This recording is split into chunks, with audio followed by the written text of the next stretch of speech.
Hello friends. Did you know that nearly 80% of those who watch my videos aren't subscribed? If you enjoy the content, I'd truly appreciate it if you hit that subscribe button. It helps a lot. Also, don't forget to leave a like and share your thoughts in the comments. Your interaction not only supports the channel's growth, but also helps these stories reach more people. Thank you all for being here. By the way, where are you watching from? Let me know in the comments.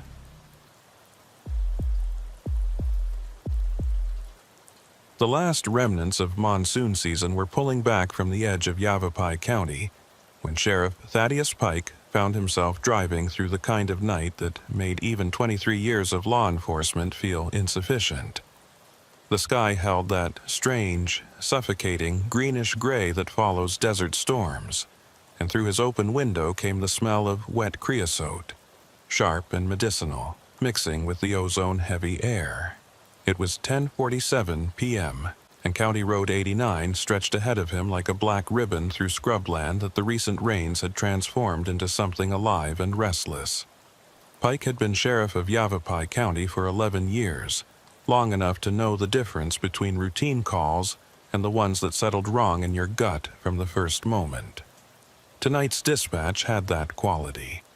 A 911 call reporting cries for help coming from inside a model home in the abandoned Sonoran Vista subdivision, a development that had died when the housing market collapsed in 2008. The project had been left half-finished, a grid of paved streets and concrete foundations slowly being reclaimed by the desert, and in all the years since, it had generated nothing but the occasional trespasser complaint or teenagers looking for a place to drink beer away from parental supervision. What made tonight different was the specificity of the call. The dispatcher had received it at 10:23 p.m. A male voice, breathless and urgent, saying he could hear someone screaming for help inside one of the model homes.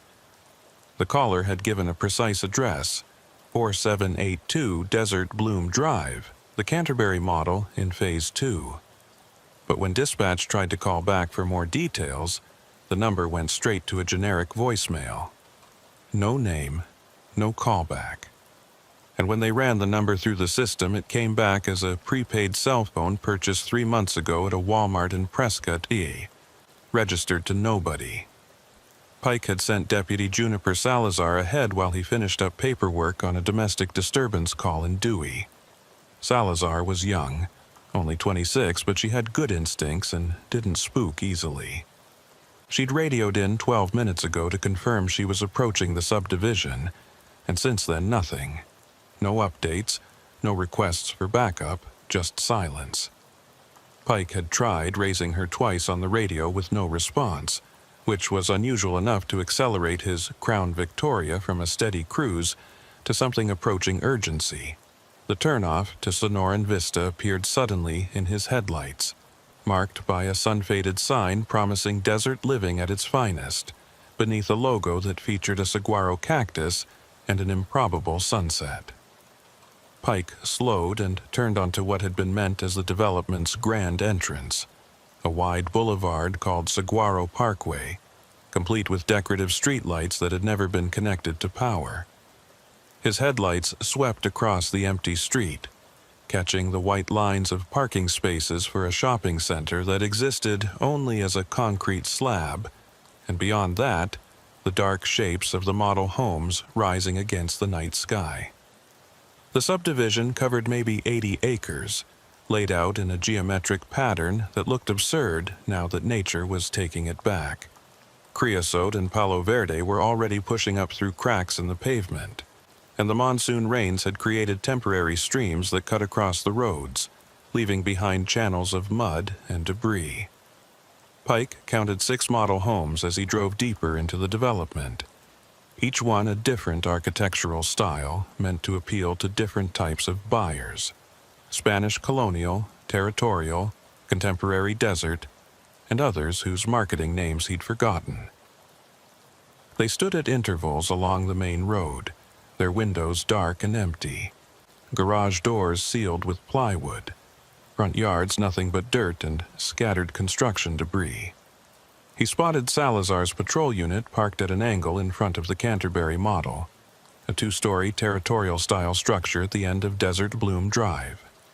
Her light bar was still flashing, painting the beige stucco walls in alternating red and blue, but the driver's door stood open and the interior was empty. Pike pulled up beside her unit and killed his engine, reaching for his radio. "Dispatch, this is Sheriff Pike. I'm 10 to 23 at the Sonoran Vista subdivision. Deputy Salazar's vehicle is here, but I don't have eyes on her. Requesting additional units to my location." The radio crackled back immediately. "Copy that, Sheriff. Deputy Zaragoza is 15 minutes out from Cordes Lakes. Do you want me to try raising Deputy Salazar again?" "Negative. I'm going to locate her now. Have Zaragoza come in code 2, no lights or sirens." Pike didn't want to announce law enforcement presence any more than Salazar's light bar already had, though he wasn't entirely sure why that instinct kicked in. Something about the scene felt staged.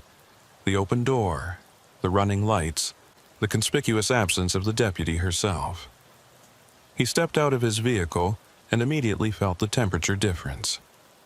The day had been hot, pushing toward 95 degrees, but the night had that desert quality of dropping fast once the sun disappeared.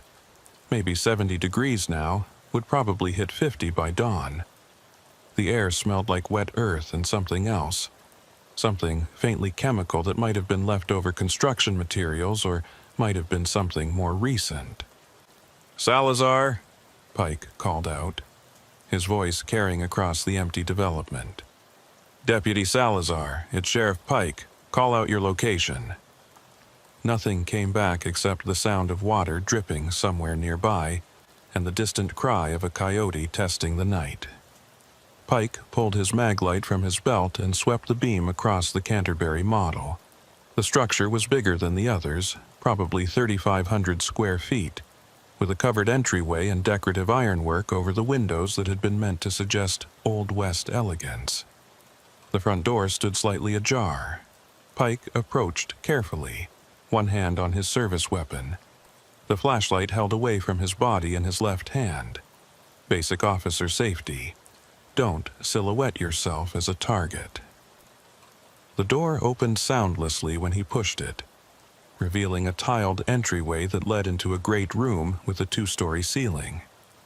His flashlight beam caught dust motes hanging in the air and revealed walls painted in a color that might have been called desert sand or adobe clay, something meant to evoke southwestern authenticity for buyers from California and Seattle. "Salazar," he called again, stepping inside. His boots crunched on grit and debris scattered across the tile, bits of drywall, construction paper, the small rocks that desert wind carries into every opening. The great room was empty except for a few pieces of staging furniture that someone had apparently decided weren't worth retrieving when the development failed. A couch missing its cushions, a dining table on its side, a floor lamp with no shade or bulb. Pike moved through methodically, checking the kitchen with its missing appliances and bare cabinet frames, then down a hallway that led to what would have been bedrooms. Each room was empty. Each closet contained nothing but air and that same faint chemical smell he couldn't quite place. He was climbing the stairs to the second floor when he heard it. A voice, distant and muffled, seeming to come from somewhere above or maybe behind the walls themselves. The words were indistinct, but the tone was clear. Distress, urgency, someone calling for help. Pike froze on the landing, listening. The voice came again, slightly clearer this time. "Help? Someone. Can't." The words dissolved into static or distance, he couldn't tell which. "Sheriff's Department," Pike called out. "Where are you? Call out again so I can locate you." Silence stretched for perhaps 10 seconds, long enough that Pike started to wonder if he'd imagined the voice. Then it came once more, and this time he could pinpoint the direction. Not from the second-floor rooms ahead of him, but from somewhere behind him, as if the speaker were back on the first floor or possibly outside the house entirely. Pike descended the stairs quickly, returned to the great room, and moved toward the back of the house where sliding glass doors led to what should have been a patio. The doors were locked from the inside, their glass intact. Beyond them, his flashlight revealed a bare dirt yard and the dark shapes of the model homes on the next street over, their rear facades visible perhaps 50 yards away.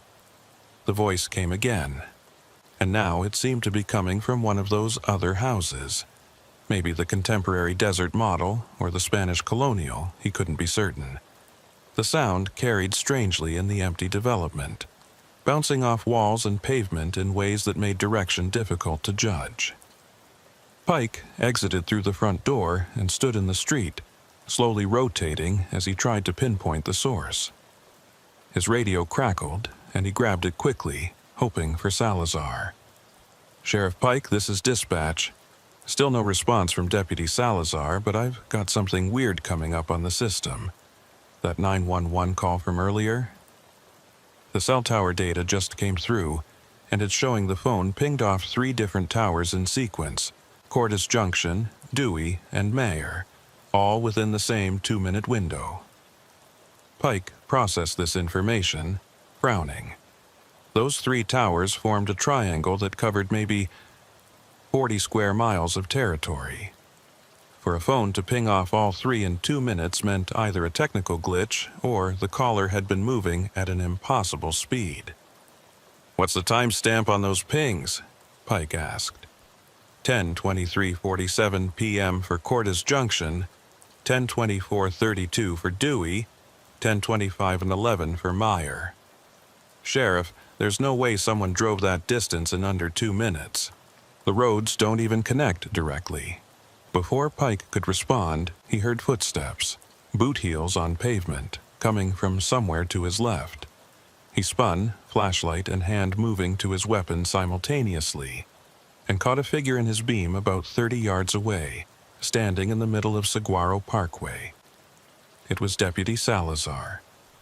She stood perfectly still, arms at her sides, facing him but not moving. Even from this distance, Pike could see that something was off about her posture. Too rigid, too motionless, like someone had pressed pause on a video. "Salazar!" Pike called out, not lowering his flashlight. "Are you injured? Why didn't you respond to radio?" The deputy didn't answer. She remained frozen in place for another 3 or 4 seconds, then abruptly turned and walked away, heading deeper into the subdivision toward the area marked as Phase 3 on the development maps, the section that had never progressed beyond cleared lots and stakes with colored tape. "Salazar, stop!" Pike broke into a jog, following the beam of his flashlight as it tracked the deputy's retreating form. She didn't stop, didn't slow, just maintained that same steady pace, turning right onto a street called Mesquite Lane that curved away from the main boulevard. Pike ran faster, his equipment belt jangling, breath coming harder than he liked to admit. He rounded the corner onto Mesquite Lane and stopped short. The street ahead was empty. Salazar had vanished. The road extended maybe 200 feet before dead-ending at a concrete barricade, with empty lots on both sides and nowhere to hide except behind the barricade itself or into the desert scrub, which would make noise and leave tracks in the mud left by the recent rains. Pike approached cautiously, sweeping his light across the dirt and pavement, looking for footprints. What he found instead made him forget about the deputy for a moment. In the mud at the edge of the pavement were tracks. Boot prints, definitely. The tread pattern consistent with department-issue boots. But they were arranged in a way that made no sense. The prints led away from where he stood, heading toward the barricade as expected. But there were also prints leading back toward him, overlapping the outbound tracks in some places, as if someone had walked the same path twice.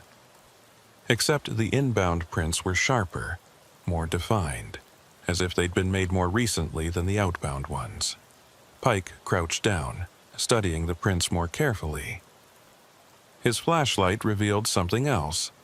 The mud around the prints was disturbed in a way that suggested water movement, as if a small stream had flowed across the area recently. But the nearest standing water from the monsoon was back near the entrance to the subdivision, and water didn't flow uphill. A sound behind him made Pike stand and turn fast. It was the voice again, the one calling for help, and now it was much closer, seeming to come from directly behind him, though no one was there. The words were clearer this time. "Help me. I can't get out. Someone please. Where are you?" Pike called out, his voice sharper now, adrenaline making his pulse hammer. "Keep talking so I can find you." But the voice had already stopped, cut off mid-word as if someone had flipped a switch. In the silence that followed, Pike became aware of another sound, distant at first but growing closer. A vehicle engine approaching from the direction of the main entrance. His radio crackled. "Sheriff Pike, this is Deputy Zaragoza. I'm just entering the subdivision now. What's your 1020? Pike grabbed his radio, eyes still scanning the darkness around him. "I'm in Phase 3, Mesquite Lane. Zaragoza, have you seen Deputy Salazar? Is she with you?" A pause, then, "Negative, Sheriff. I haven't seen anyone. I'm coming to your location now." Pike waited, watching the glow of approaching headlights reflect off the model homes.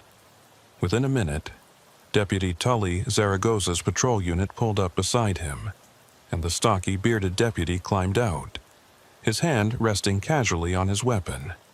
"Sheriff, what's going on? Dispatch said Deputy Salazar isn't responding." "She was here," Pike said, gesturing toward the empty street ahead.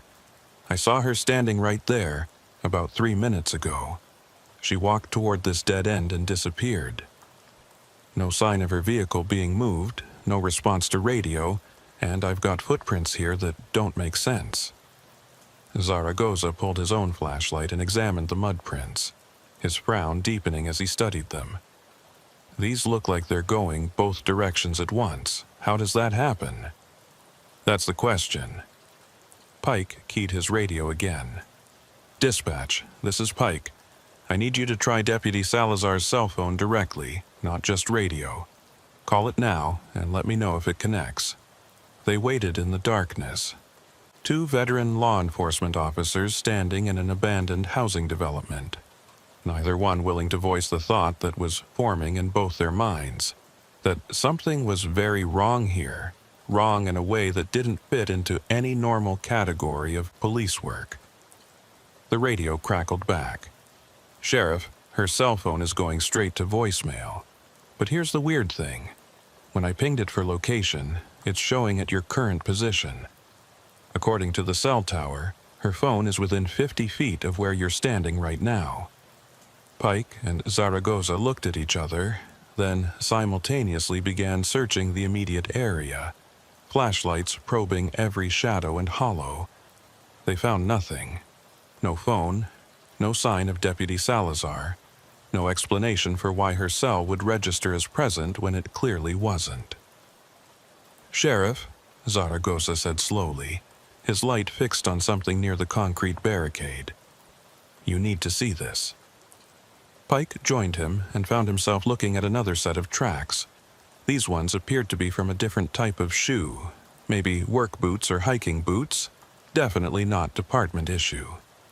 They led from the desert scrub on the left side of the road, approached the barricade, then seemed to double back on themselves in the same impossible way as Salazar's prints, the returning tracks sharper and more recent looking than the outbound ones.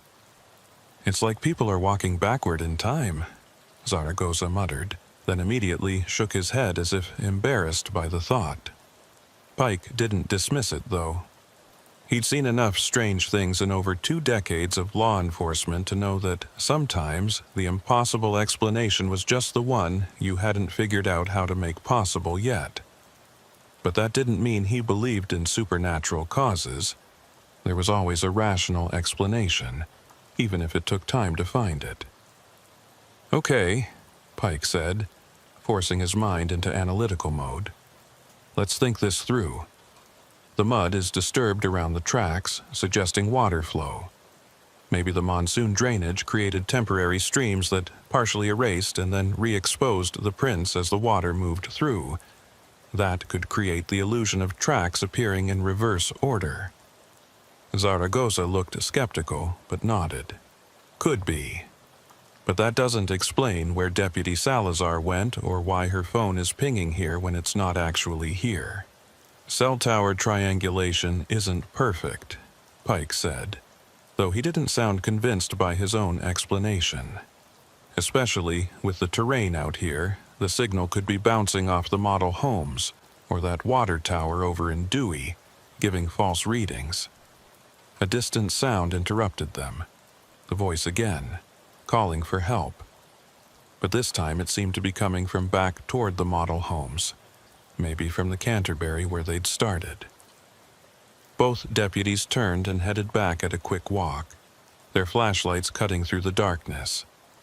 They were halfway back to the main boulevard when Pike's radio burst to life with a voice that made both of them freeze. "Sheriff Pike, this is Deputy Salazar." Her voice was calm, professional, showing no sign of distress. "I'm at the entrance to the subdivision. Did you need me to come to your location?" Pike grabbed his radio so fast he nearly dropped it. "Salazar, where the hell have you been? I've been trying to raise you for 20 minutes. I saw you here in Phase 3. You walked away from me." "Sir?" Salazar's voice carried genuine confusion. "I'm not in Phase 3. I'm at the entrance. I got here about 2 minutes ago. My radio died and I had to go back to my vehicle to get a spare battery. I was just about to drive in when I heard you on dispatch asking about me. What's going on?" Pike and Zaragoza looked at each other in the darkness, and Pike saw his own confusion reflected in the other deputy's face. If Salazar had been at the entrance for the last 20 minutes, dealing with a dead radio, then who had he seen standing on Saguaro Parkway? Who had walked away from him into Phase 3?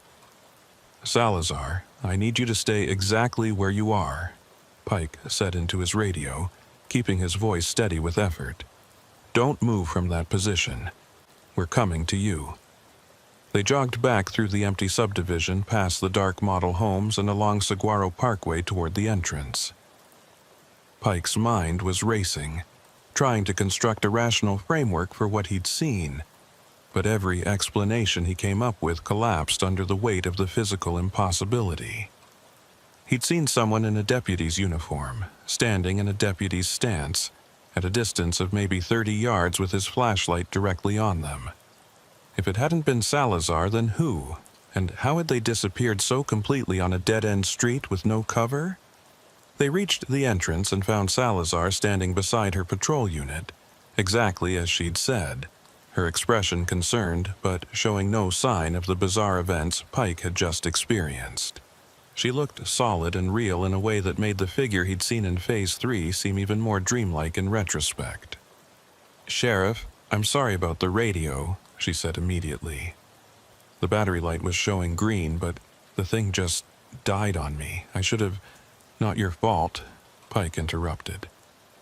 "Tell me exactly what you did when you got here, step by step." Salazar frowned but complied. "I arrived at 10:35, checked the Canterbury model home like the dispatch call indicated, cleared the first floor, was heading upstairs when my radio died. I spent maybe 5 minutes trying to get it working, then decided to go back to my vehicle for the spare. That's when I heard dispatch asking about me, so I grabbed the spare battery, got the radio working, and called in. I've been standing here for maybe 90 seconds. You didn't walk into Phase 3? Pike pressed. You didn't stand in the middle of Saguaro Parkway? No, sir. I haven't been past the model homes. Salazar's concern was deepening into something else, worry that her sheriff might be losing it. Did you see someone who looked like me? Pike didn't answer immediately. Instead, he walked back toward the Canterbury model, his flashlight sweeping the ground. The mud here was disturbed too. showing multiple sets of tracks, including ones that matched Salazar's boots. He followed them from her patrol vehicle to the front door of the model home, then back out again, exactly as she'd described. But there were other tracks too, similar but not quite identical, that led from the Canterbury to Saguaro Parkway and then toward Phase 3. "Someone else was here," Pike said finally. "Someone in boots similar to yours, Deputy. They went to the same place as you went, but their tracks." He trailed off, not wanting to say what he was thinking, that the tracks seemed to have been made before Salazar's in some places, and after hers in others, as if time itself had gotten confused about which footsteps came first. Zaragoza had been quiet, but now he spoke up. "Sheriff, what about that surveyor who's been working out here? Eamon Lattimore. He's been doing assessments for the county, measuring the drainage problems. He might have been here recently, might have tracks that look similar." Pike latched onto this like a lifeline. It was rational, explainable, the kind of solution police work was built on. "Good thinking. Dispatch, do you have contact information for Eamon Lattimore? I need to know if he was at Sonoran Vista today." The response came back within a minute. "Sheriff, I've got his cell. Want me to call him?" "Affirmative. Ask him if he was at the subdivision today or in the last week, and if so, what time he left." While they waited, the three deputies stood in the entrance to the failed development, their vehicles' light bars painting everything in mechanical colors that seemed wrong against the desert night. Pike found himself listening for the voice calling for help, but it had gone silent, as if whatever had been generating it had accomplished its purpose or lost interest. The radio crackled with dispatch again. "Sheriff, Lattimore says he was at the subdivision this morning, left around 1 o'clock p.m. He was doing drainage measurements in Phase 2 and 3. He also says..." The dispatcher paused. "He says he found something weird in the mud near Phase 3, boot prints that seemed to be going backward like someone had been walking in reverse. He thought maybe it was just the drainage playing tricks, water washing the mud around." Pike closed his eyes briefly. So Lattimore had seen the impossible tracks too, had tried to rationalize them the same way Pike was trying to do now. But that didn't explain what Pike had seen. A figure in a deputy's uniform, standing and walking, and then vanishing on a dead-end street. "Dispatch, ask Lattimore one more thing," Pike said. "Ask him if he heard any voices while he was here, anyone calling for help." Another pause. Longer this time. Then, "Sheriff, he says yes. He heard what sounded like someone yelling for help, coming from one of the model homes.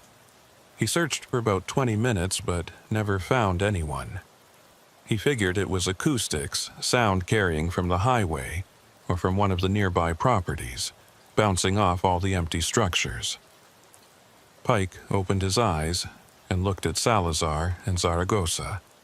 "We're not the first ones to experience this. Whatever's happening here has been happening since at least this morning, maybe longer." "So what do we do?" Salazar asked. That was the question, wasn't it? Pike thought.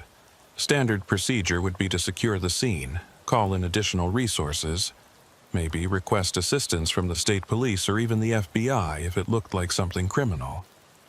But how did you investigate something that didn't follow physical laws? How did you write a report about footprints that existed in the wrong temporal order, and a voice that came from nowhere, and a figure that looked like your deputy, but wasn't? "We document everything," Pike said finally. "We photograph these tracks before the wind or weather changes them any further. We get statements from Lattimore about what he saw and heard. We review the 911 call recording with audio analysis, and we figure out a rational explanation, because there is always a rational explanation, even when it doesn't feel like it." But as he said those words, standing in the entrance to an abandoned subdivision that had been built on dreams and abandoned to the desert, Pike felt the certainty he'd carried for 23 years of police work beginning to crack, because some part of him, the part that still remembered what it was like to be afraid of the dark as a child, the part that hadn't yet been educated out of him by training and experience, knew that he'd seen something impossible tonight.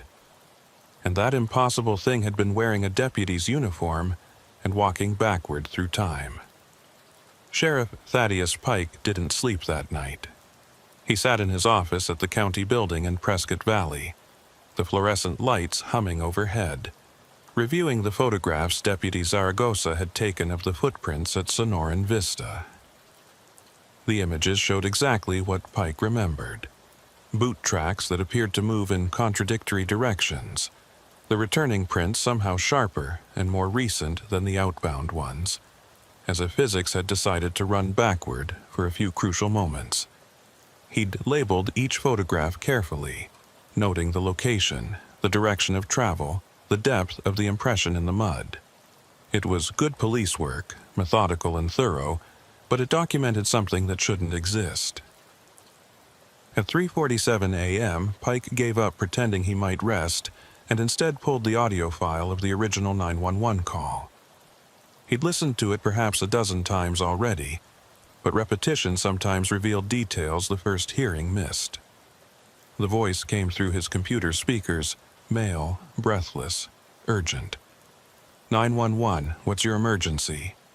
There's someone, I can hear screaming. Someone needs help at the Sonoran Vista subdivision, the model home on Desert Bloom Drive, the Canterbury. Sir, can you tell me your name and location? There's no time.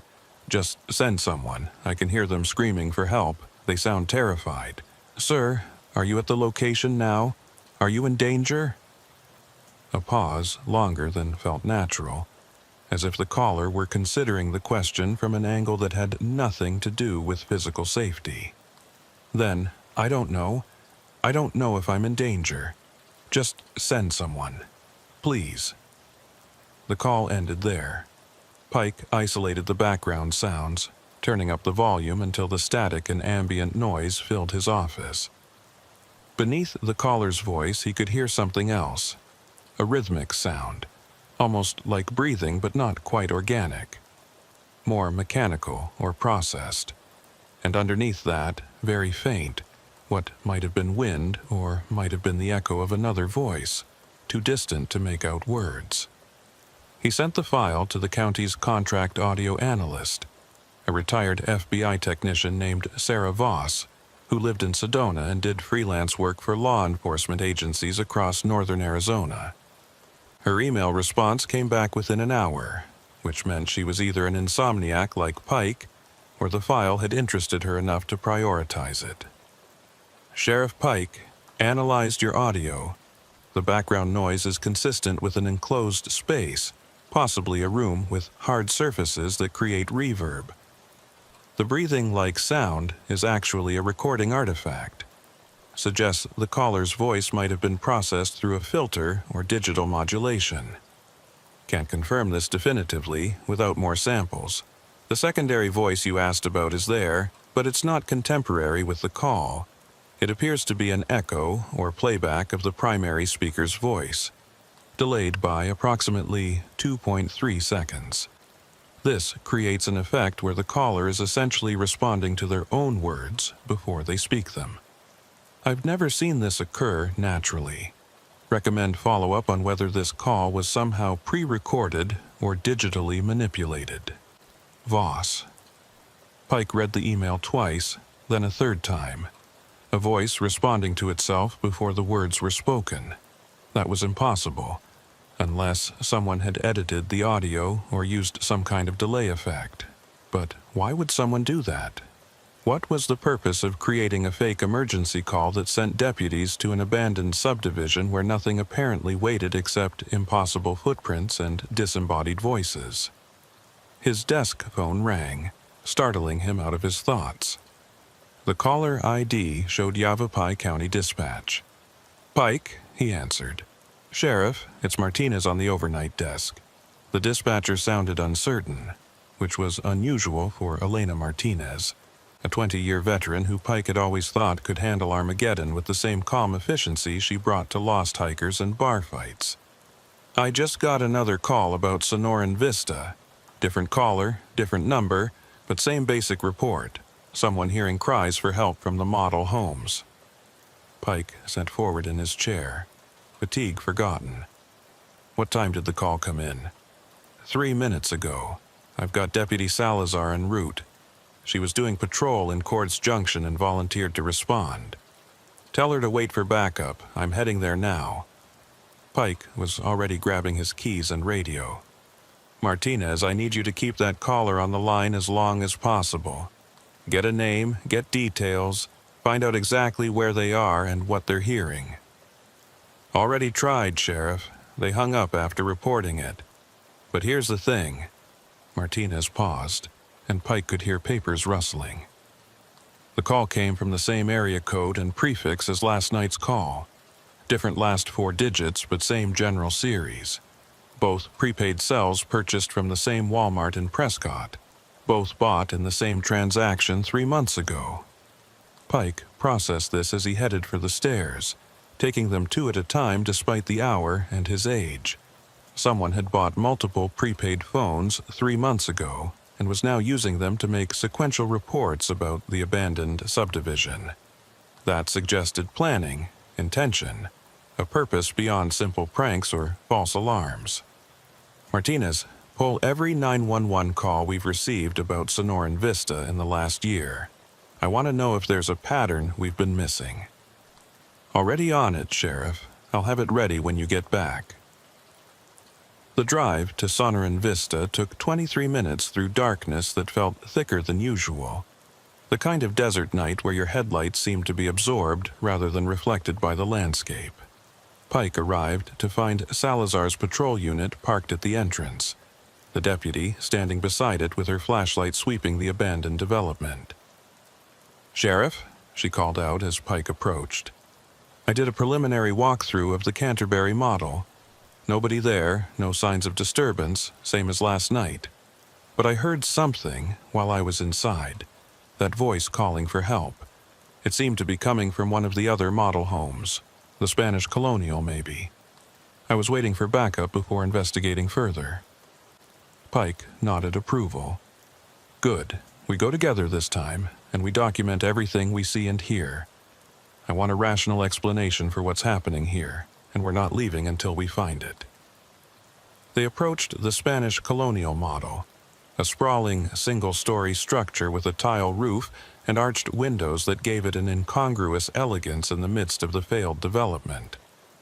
The front door stood slightly open, which Pike didn't remember from the previous night, though he acknowledged he might have missed it in the confusion of tracking the figure he'd thought was Salazar. "Did you open this?" Pike asked, gesturing at the door. "No, sir. It was like this when I arrived."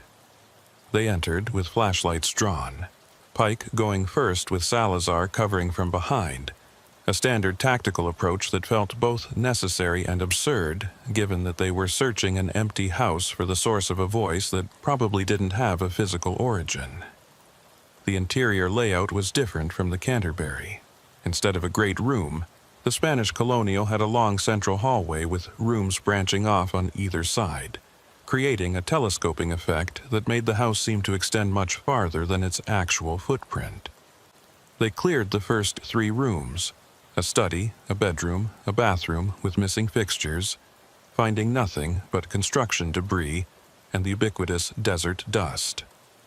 It was in the 4th room, what would have been a master bedroom, that they found the first anomaly. Someone had been there recently. The dust on the floor was disturbed by footprints, and in the center of the room sat a folding chair that definitely hadn't been part of the original staging. On the chair lay a cell phone, its screen dark, and beside it a handwritten note on lined paper torn from a standard spiral notebook. Pike approached carefully, pulling latex gloves from his pocket before touching anything. He picked up the note and read it aloud for Salazar's benefit. "Time moves different here. You've already found this. You will find this. You are finding this. All three at once. The subdivision remembers what hasn't happened yet. The handwriting was neat, almost compulsively precise, each letter formed with mathematical uniformity. Pike examined the cell phone next. A cheap, prepaid model, the same brand as the ones used to make the 911 calls. When he pressed the power button, the screen lit up showing a call log with a single outgoing call made at 3:44 a.m. to Yavapai County 911. The second call, the one that had brought them back here. "Bag these as evidence," Pike told Salazar, who was already pulling out evidence bags from her duty belt. "I want fingerprints on both items, and I want the phone's data extracted." "Sheriff," Salazar said quietly, her flashlight fixed on the wall behind the folding chair. "Look at this." Pike turned and felt something cold settle in his stomach. On the wall, written in what appeared to be mud or clay, were numbers, coordinates in the format used by surveyors and GPS systems. But these coordinates didn't correspond to any location in Arizona that Pike recognized.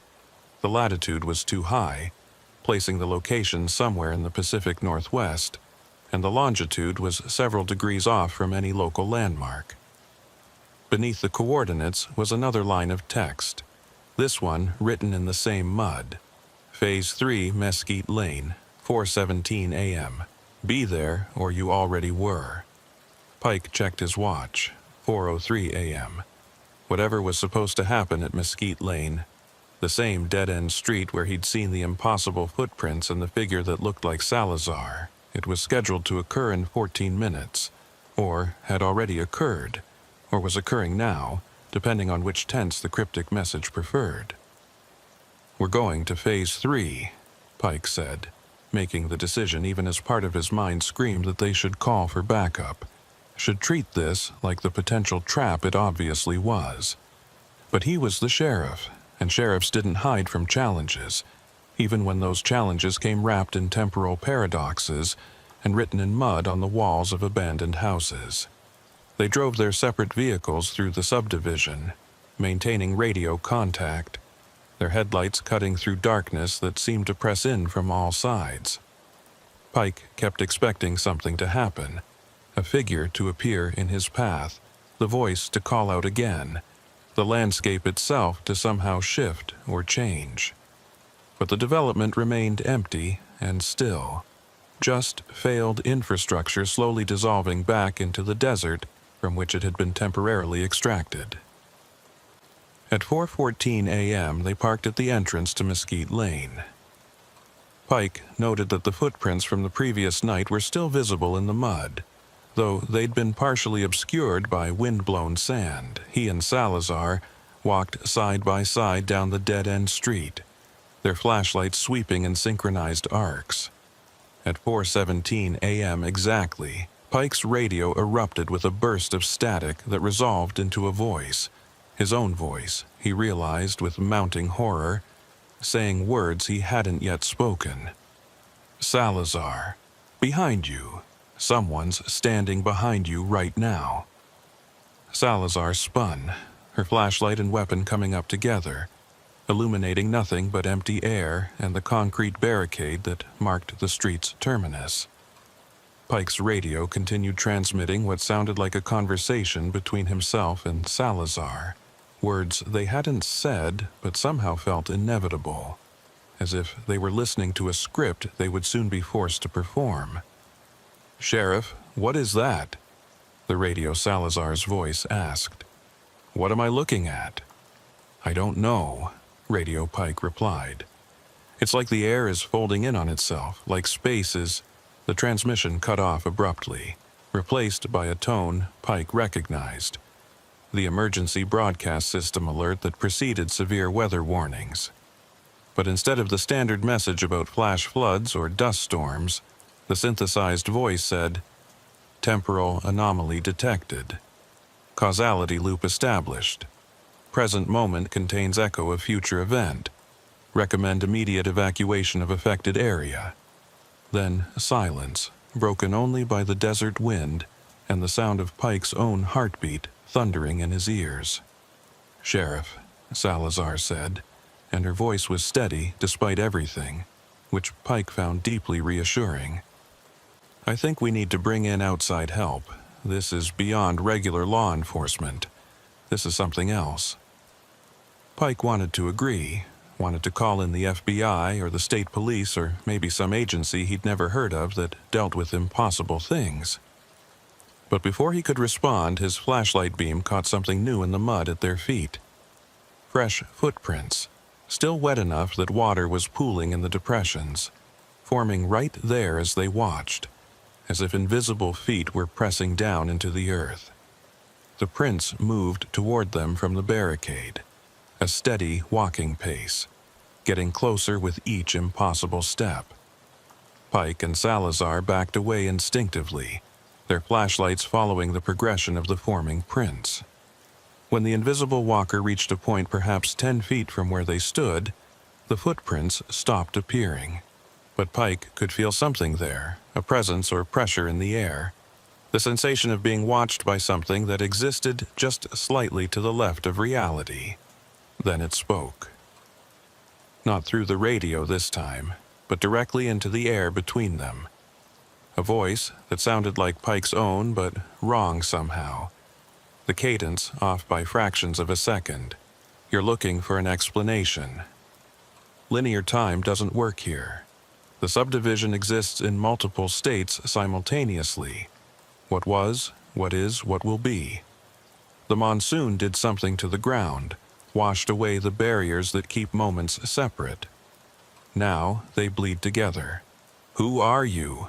Pike demanded, his service weapon drawn, though he had no idea what he was pointing it at. I'm you, the voice replied.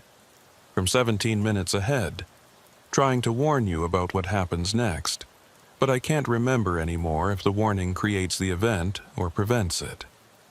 Causality doesn't work properly here. Everything's already happened and nothing's started yet. The air in front of them seemed to shimmer, like heat distortion off summer pavement, and for just a moment Pike saw something, a figure that might have been human, or might have been something wearing humanity like a poorly fitted suit, its proportions wrong in subtle ways that made his eyes hurt to process. Then, Surveyor Eamon Lattimore's voice crackled over the radio, cutting through the impossible moment. Sheriff Pike, this is Lattimore. I know it's early, but I just got home from an out-of-town job and checked my messages. You called asking about the subdivision. I need to tell you something I didn't mention before because I thought I was losing my mind. But after hearing your voicemail, I think maybe I'm not crazy. Maybe we're both seeing the same thing. Lattimore, what is it? Pike asked, grateful for anything resembling normal procedure, normal communication, normal anything. 3 weeks ago, I was doing preliminary surveys at Sonoran Vista. This was before the monsoon, before all the rain. I found something in one of the half-built basements in Phase 3, geological samples that didn't make sense. The rock strata were wrong. Layers that should take millions of years to form were jumbled together, limestone over granite over sandstone, all in the wrong order. I sent samples to the university in Flagstaff. Their geologist called me yesterday, said the samples show evidence of extreme temporal compression, like time itself had been subjected to intense pressure. He asked me where I'd found them. I told him at Sonoran Vista, and he laughed, said that was impossible. That kind of geological formation couldn't exist in Arizona, and definitely not in a location that was surveyed extensively before construction began. Pike's mind raced, trying to connect this information to everything else. The impossible footprints, the voices echoing from the future, the cell tower data showing phones in multiple locations simultaneously. Lattimore, can extreme temporal compression affect more than just rock? Can it affect time itself? A long pause. Sheriff, I'm a surveyor, not a physicist. But the geologist I spoke to said if temporal compression were possible in an active sense, not just as a geological record, you'd have areas where past, present, and future exist simultaneously. You'd have causality loops, events that cause themselves, effect preceding cause. You'd have a subdivision that remembers what hasn't happened yet. Pike finished, recalling the note they'd found. Lattimore, I need you to contact that geologist again. I need to know if there's a way to stabilize or neutralize this kind of phenomenon. I'll try, but Sheriff, that university geologist, he died 3 weeks ago in a car accident on his way to Sonoran Vista, according to the police report. He was coming here to collect more samples when he lost control on Highway 89 and went off the road. They found his vehicle, but his body was never recovered. The connection clicked in Pike's mind with the weight of certainty.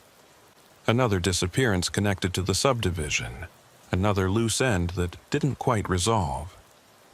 How many others had there been over the years since the development was abandoned?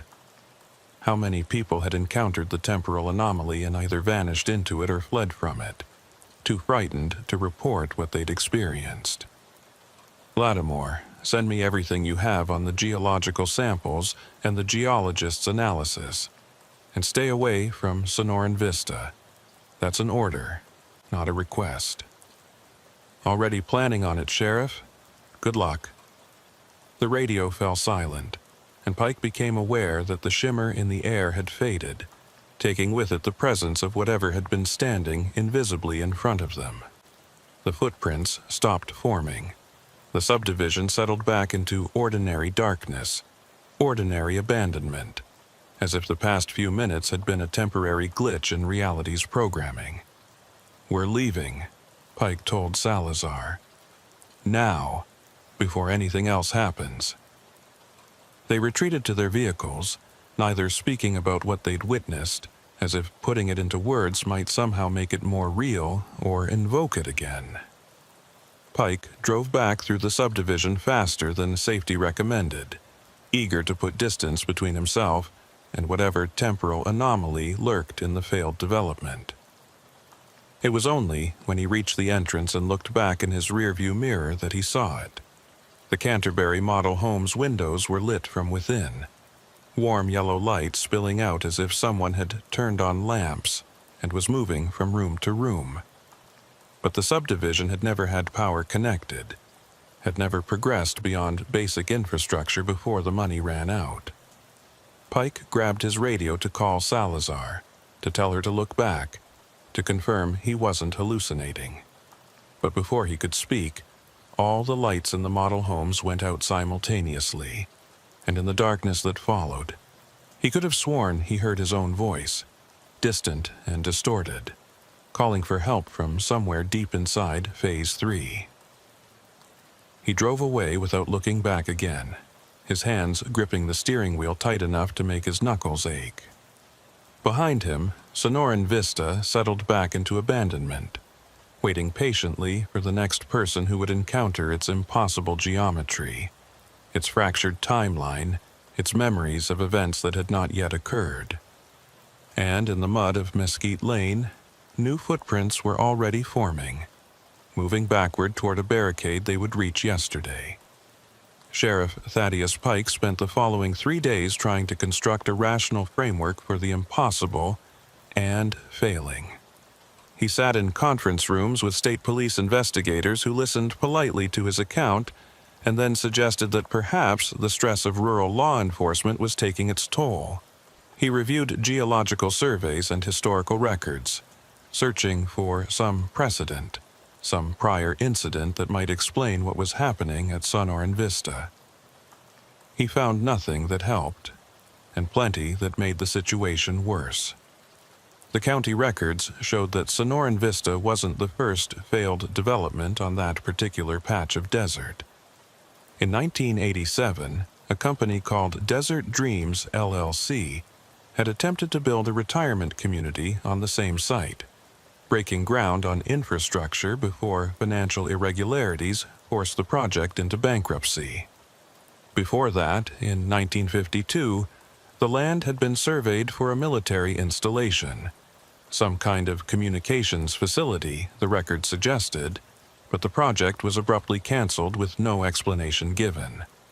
And going back further, to the late 1800s, Pike found references in territorial newspapers to the area being avoided by both settlers and the local indigenous populations, though the reasons given were vague, mentioning only that the land was troubled or unquiet. What troubled Pike most was the pattern of disappearances connected to the site. He'd requested missing persons reports for the region and found 8 cases over the past 30 years that had some connection to the Sonoran Vista area. A surveyor in 1991 who vanished while mapping property boundaries. A real estate agent in 2003 who was last seen showing the property to potential investors. A photographer in 2009 documenting abandoned developments for an art project. None of the cases had been solved, and in 6 of the 8, no bodies had ever been recovered. On the morning of the 4th day after his second visit to the subdivision, Pike received a call from Eamon Lattimore. The surveyor's voice was tight with something that might have been fear or excitement or both. "Sheriff, I got in touch with a colleague of the geologist who died, Dr. Sarah Vance at Northern Arizona University. She's been studying the samples I sent, and she wants to meet with you. She says what she's found is significant, but she won't discuss it over the phone. She's driving down from Flagstaff this afternoon and asked if you could meet her at my office around 3 p.m. Pike agreed, grateful for anything that might provide answers or at least context for what he'd experienced. He spent the hours before the meeting reviewing his notes and the photographs Salazar had taken, trying to organize the evidence into something coherent enough to present to an academic who would likely think he'd lost his mind. Lattimore's office occupied a small building on the outskirts of Prescott Valley, a converted house with survey equipment visible through the windows. Pike arrived 10 minutes early and found the surveyor pacing in his driveway, his nervous energy evident in every movement. "Sheriff, before Dr. Vance gets here, there's something else I need to tell you." Lattimore glanced around as if worried about being overheard, though the nearest neighbor was 100 yards away. "I went back to Sonoran Vista yesterday morning. I know you told me to stay away, but I needed to collect more samples for Dr. Vance. I thought if I went during daylight, if I stayed in the developed areas and didn't go near Phase 3, it would be safe." "Was it?" Pike asked, though he already knew the answer from the tremor in Lattimore's voice. "No. I was taking core samples near the entrance when I heard something. Machinery, construction equipment, like the development was active again. I looked up, and the subdivision was different. The model homes had scaffolding around them. Construction vehicles were parked on the streets, and I could see workers moving around, doing what workers do on a building site. I could hear hammers, saws, people calling to each other. It lasted maybe 30 seconds, and then it just stopped. Everything went back to being abandoned. But Sheriff, those vehicles I saw? They were old models from the early 2000s, and the construction materials, the techniques, they matched what would have been used when the subdivision was first being built, before it failed." Pike felt the familiar cold weight settling in his stomach. "You saw the past, or the past saw me. Because one of the workers, just before everything shifted back, he stopped what he was doing and stared directly at me. He looked confused, like he could see me, but I shouldn't be there. Then everything reset and he was gone." A silver Honda Civic pulled into the driveway, and a woman in her 40s emerged carrying a weathered leather satchel and a laptop case. Dr. Sarah Vance had the focused intensity Pike associated with academics who'd devoted their lives to understanding specific slices of reality. She shook hands briskly with both men and suggested they move inside, away from what she called potential observation. Inside Lattimore's office, surrounded by maps and survey equipment, Dr. Vance opened her laptop and pulled up images that made Pike's head hurt to process. Microscopic photographs of rock samples showing layering that seemed to shift and change depending on the angle of view. "Sheriff Pike, Mr. Lattimore has told me about the temporal anomalies you've experienced at Sonoran Vista. I want to start by saying I believe you, which I suspect is not something you've heard from many people in the past few days." Vance's tone was matter-of-fact, clinical. "The geological samples from the site show something I've only seen in one other location, a test site in Nevada where the government conducted experiments in the 1960s. Classified experiments that weren't fully declassified until 2004. "What kind of experiments?" Pike asked. "Temporal manipulation. Or, more accurately, attempts at temporal manipulation that failed catastrophically. The basic theory was that space-time could be compressed or dilated through the application of certain electromagnetic frequencies in conjunction with specific geological formations. The idea was to create zones where time moved faster or slower, which had obvious military applications. Imagine being able to aid your enemies decades in moments, or creating areas where your troops could operate for hours while only seconds passed outside."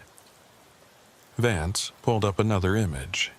This one, a scan of a heavily redacted government document. "The experiments didn't work as intended. Instead of creating controlled temporal zones, they created what the researchers called causal fractures, areas where causes and effect became decoupled, where past, present, and future existed simultaneously. The test site had to be evacuated and sealed after several researchers disappeared or died in ways that violated basic physics. Officially, the project was shut down in 1967 and all equipment destroyed. But unofficially," Pike prompted. "Unofficially, some of the researchers went into the private sector, and one of them, DeMarcus Aldridge, went to work for a defense contractor that had a subsidiary called Desert Dreams, LLC. Pike felt connections forming in his mind, pieces clicking together with the weight of terrible inevitability. The company that tried to build on the Sonoran Vista site in 1987. Exactly. I think Aldridge wanted to continue his research away from government oversight. The geological formation at Sonoran Vista is similar to the Nevada test site.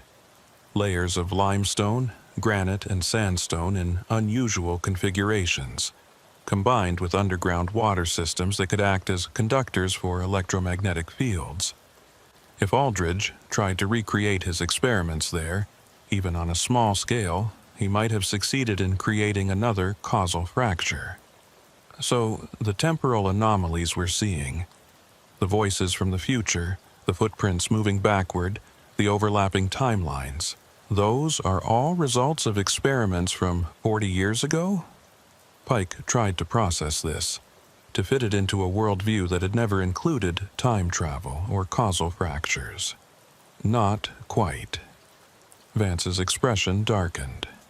The experiments from the 80s would have created the initial fracture, but it should have been relatively stable, limited to a small area. What's happening now, the expanding anomalies, the increasing frequency of temporal events, suggests something is making it worse. The geological samples Lattimore collected show evidence of very recent electromagnetic activity within the last 3 months. Someone has been conducting new experiments at the site, or they've activated equipment that's been dormant for decades. Pike thought about the 911 calls, the prepaid phones purchased 3 months ago, the calculated timing of events that seemed designed to draw law enforcement into the subdivision. Someone's been testing the anomaly, learning how it works, how to use it. "That would be my assessment," Vance agreed.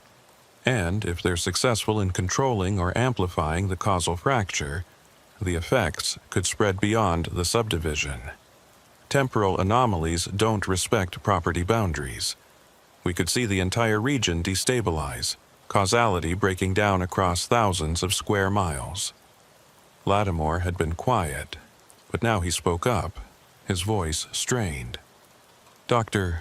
Vance, when you say someone has been conducting experiments, do you mean someone is at the subdivision right now, like physically present?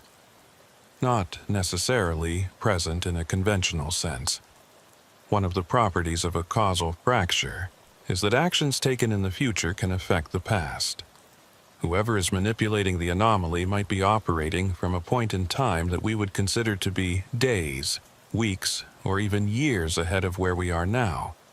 From their perspective, all of this," she gestured at the three of them sitting in the office, "has already happened. We're the past." Pike's radio crackled, startling them all. Deputy Salazar's voice came through, distorted and cutting in and out as if the signal were being disrupted. "Sheriff, need you. Sonoran Vista, someone here. They're not—" The transmission dissolved into static, then silence.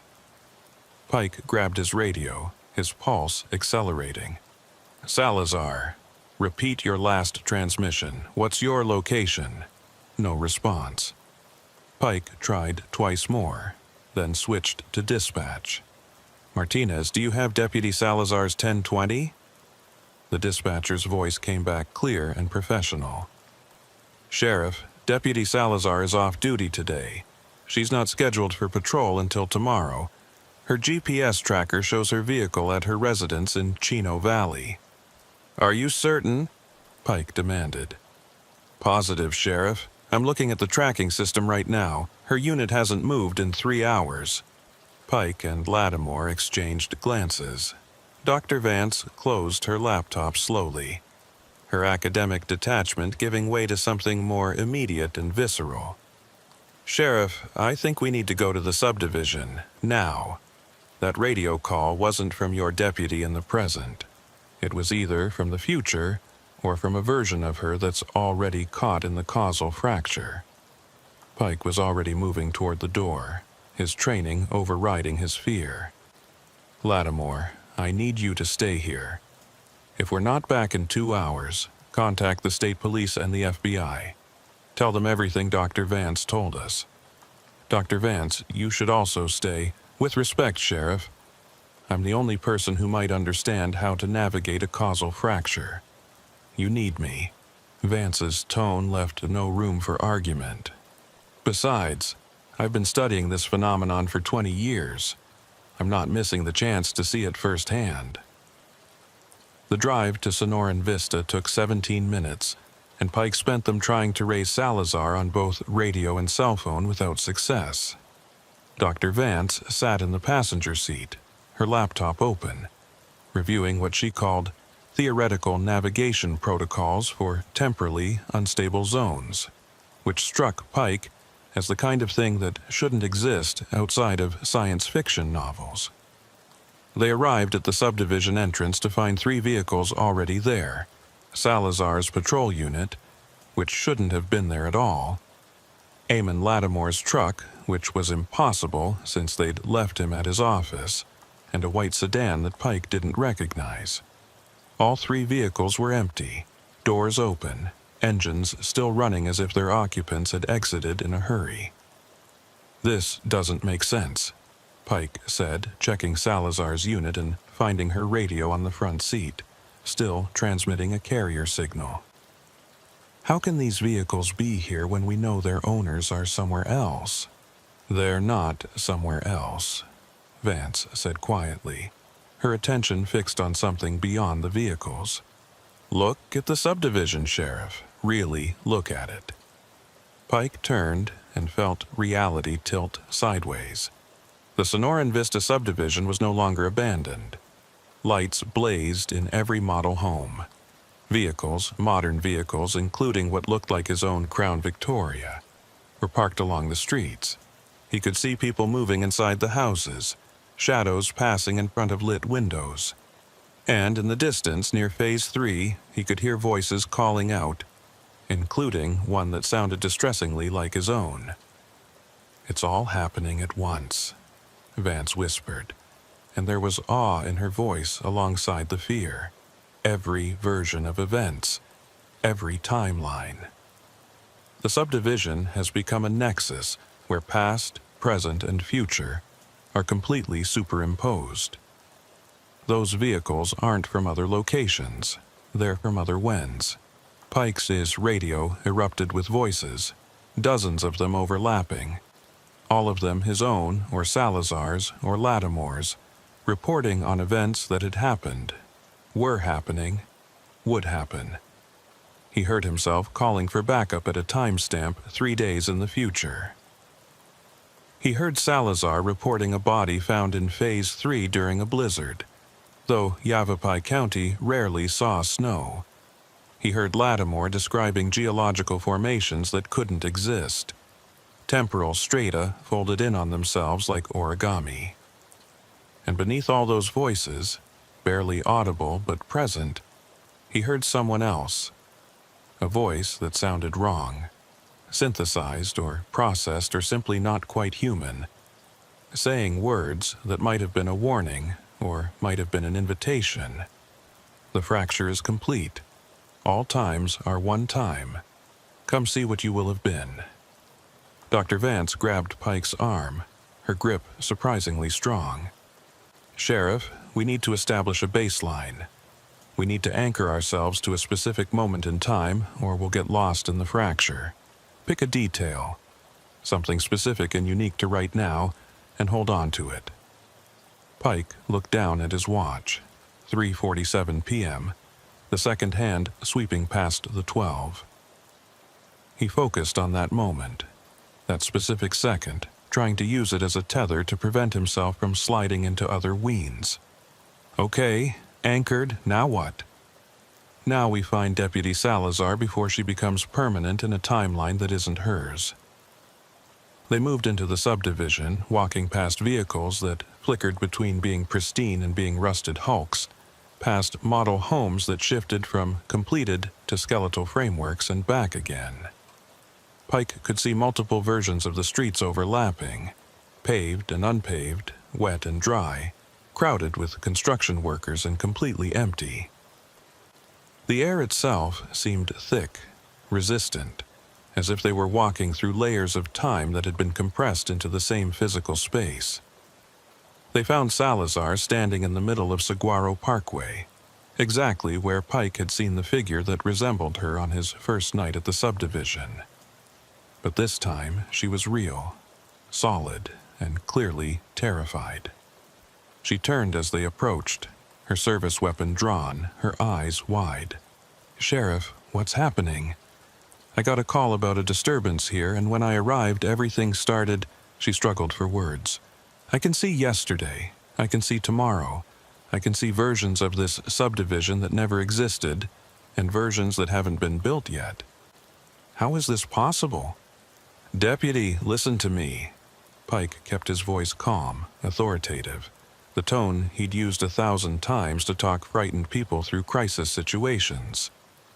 "You're experiencing a temporal anomaly. Your call didn't come from dispatch, it came from the fracture itself. You're not supposed to be here, and we need to get you out before you become trapped in a different timeline."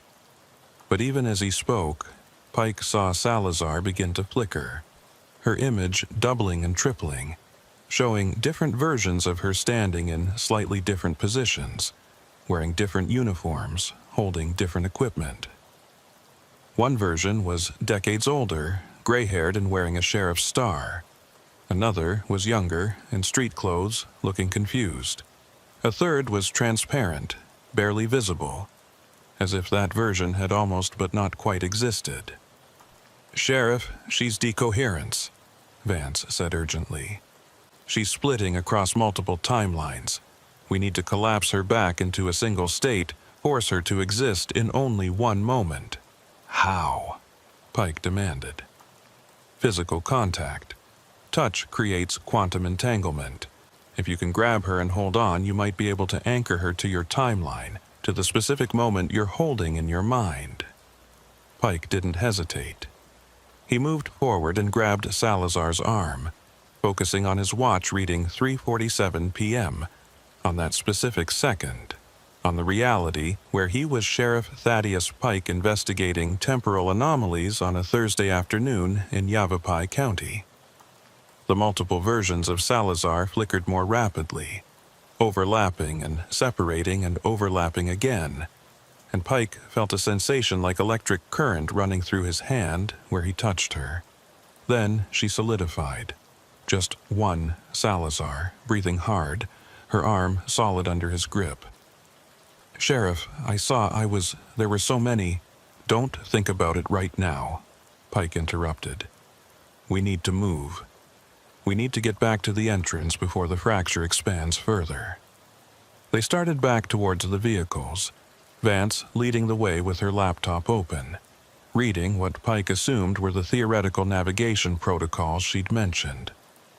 But they'd only gone 20 yards when Pike heard footsteps behind them. Not the echo of their own steps, but different footsteps, multiple sets coming from the direction of Phase 3. He turned and saw figures emerging from the darkness where Mesquite Lane intersected with Saguaro Parkway.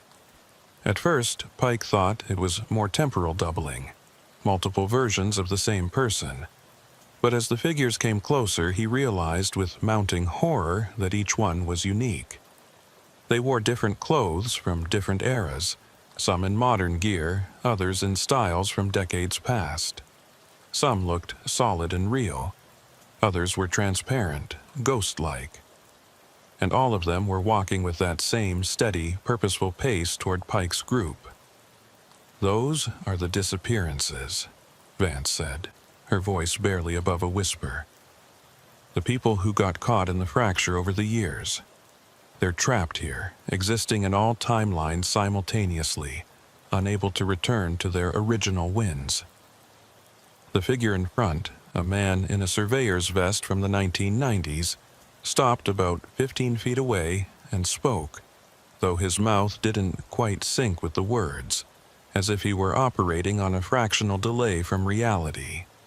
"You shouldn't have come here. The fracture consumes. It integrates. Soon, you'll be like us, everywhere and every when and nowhere and never when. Time without sequence, existence without progression."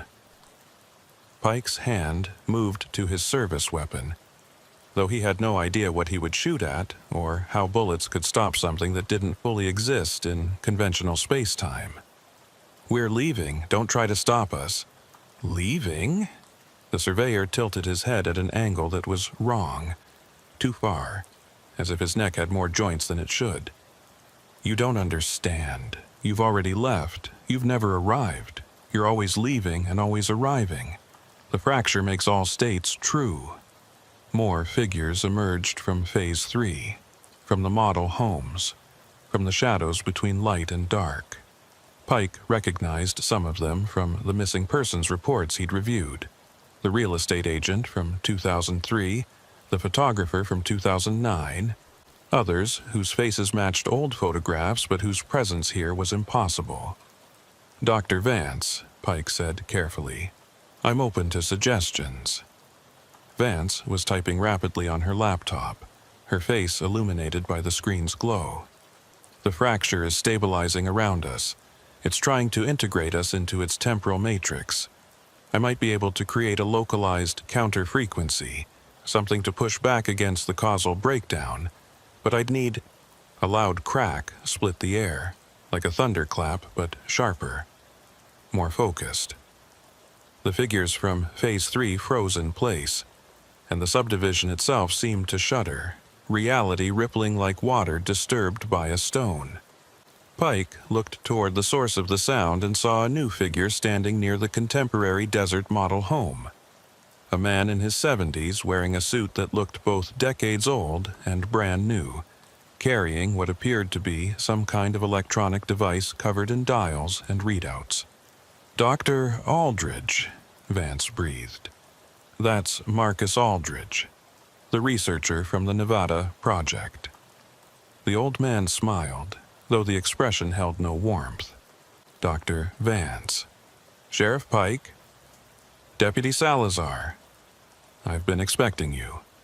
Well, I've already met you, and I will meet you. Time makes simple introductions complicated, doesn't it? You did this, Pike said, pieces falling into place. You created the fracture in the 80s, and you've been maintaining it, studying it. The 911 calls, the breadcrumb trail of anomalies, that was all you, drawing us here. Drawing you here, drawing you there, drawing you to when? Aldridge moved closer, his gait steady despite his apparent age. The Nevada project failed because we tried to control time. But I realized the secret isn't control, it's integration. Become part of the fracture, exist in all moments simultaneously, and you achieve something close to immortality. I've been alive in this subdivision since 1907, and will be alive here until 2047, and am currently alive in all the years between and beyond. The fracture isn't a trap, Sheriff. It's transcendence. Pike saw Salazar's hand moving toward her weapon and shook his head slightly. Shooting a man who existed in multiple timelines simultaneously seemed like an excellent way to make things worse. Dr. Aldridge, the fracture is expanding. If it continues, it could affect the entire region. Thousands of people could be caught in it. Millions, Aldridge corrected pleasantly. The expansion is accelerating exponentially. By next week, the fracture will encompass Prescott Valley. By next month, all of Yavapai County. By next year, well, by next year is already here, isn't it? I'm living in next year right now. And the year after, and the year after that. Dr. Vance stepped forward, her academic composure cracking. You're insane. You've created a causal cancer that will spread until it collapses the entire regional space-time continuum. Everyone caught in it will end up like those, she gestured at the frozen figures from Phase 3, trapped in temporal superposition, unable to die but unable to truly live. You say cancer, I say evolution. Aldridge held up his device. This is a temporal harmonizer, an improved version of what we used in Nevada. It doesn't just create fractures, it controls them, shapes them, directs them. I've been using it to perform experiments testing how human consciousness adapts to non-linear existence. The results have been fascinating. Would you like to see? He pressed a button on the device, and reality folded. Pike experienced the next 17 seconds from multiple angles simultaneously.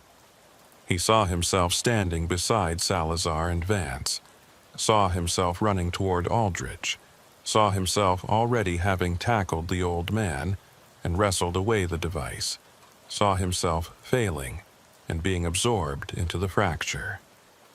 All versions were equally real, equally immediate, and the contradiction of experiencing mutually exclusive events at the same time threatened to shred his sanity. Then Dr. Vance's voice cut through the chaos, sharp and commanding. Sheriff, focus on your anchor, the specific moment. Force yourself into one timeline. Pike grabbed onto the memory of his watch reading 3:47 p.m., that specific second, and pulled. The multiple versions of himself collapsed back into singularity with a sensation like being turned inside out and back again. He stood once more beside Vance and Salazar, his heart hammering, his mind struggling to process what he'd just experienced. Aldridge was laughing, delighted by their confusion. You see, consciousness can navigate the fracture. With practice, with training, you can learn to exist intentionally across multiple timelines. You could see every version of events, make every choice, experience every possible outcome. Why settle for one life when you can have infinite lives? Because infinite lives means no life at all, Vance shot back. You haven't achieved transcendence, Dr. Aldridge. You've achieved dissolution. You're not one person experiencing multiple timelines. You're fragments of a person scattered across time, each fragment thinking it's the original. You've destroyed yourself, and you're trying to destroy everyone else to avoid being alone in your fractured existence. Something in Aldridge's expression shifted. the confidence wavering for just a moment.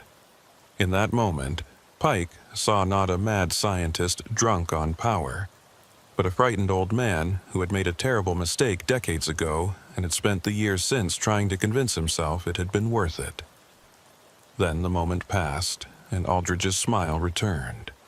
"Dr. Vance, I'm offering you a gift. All of you.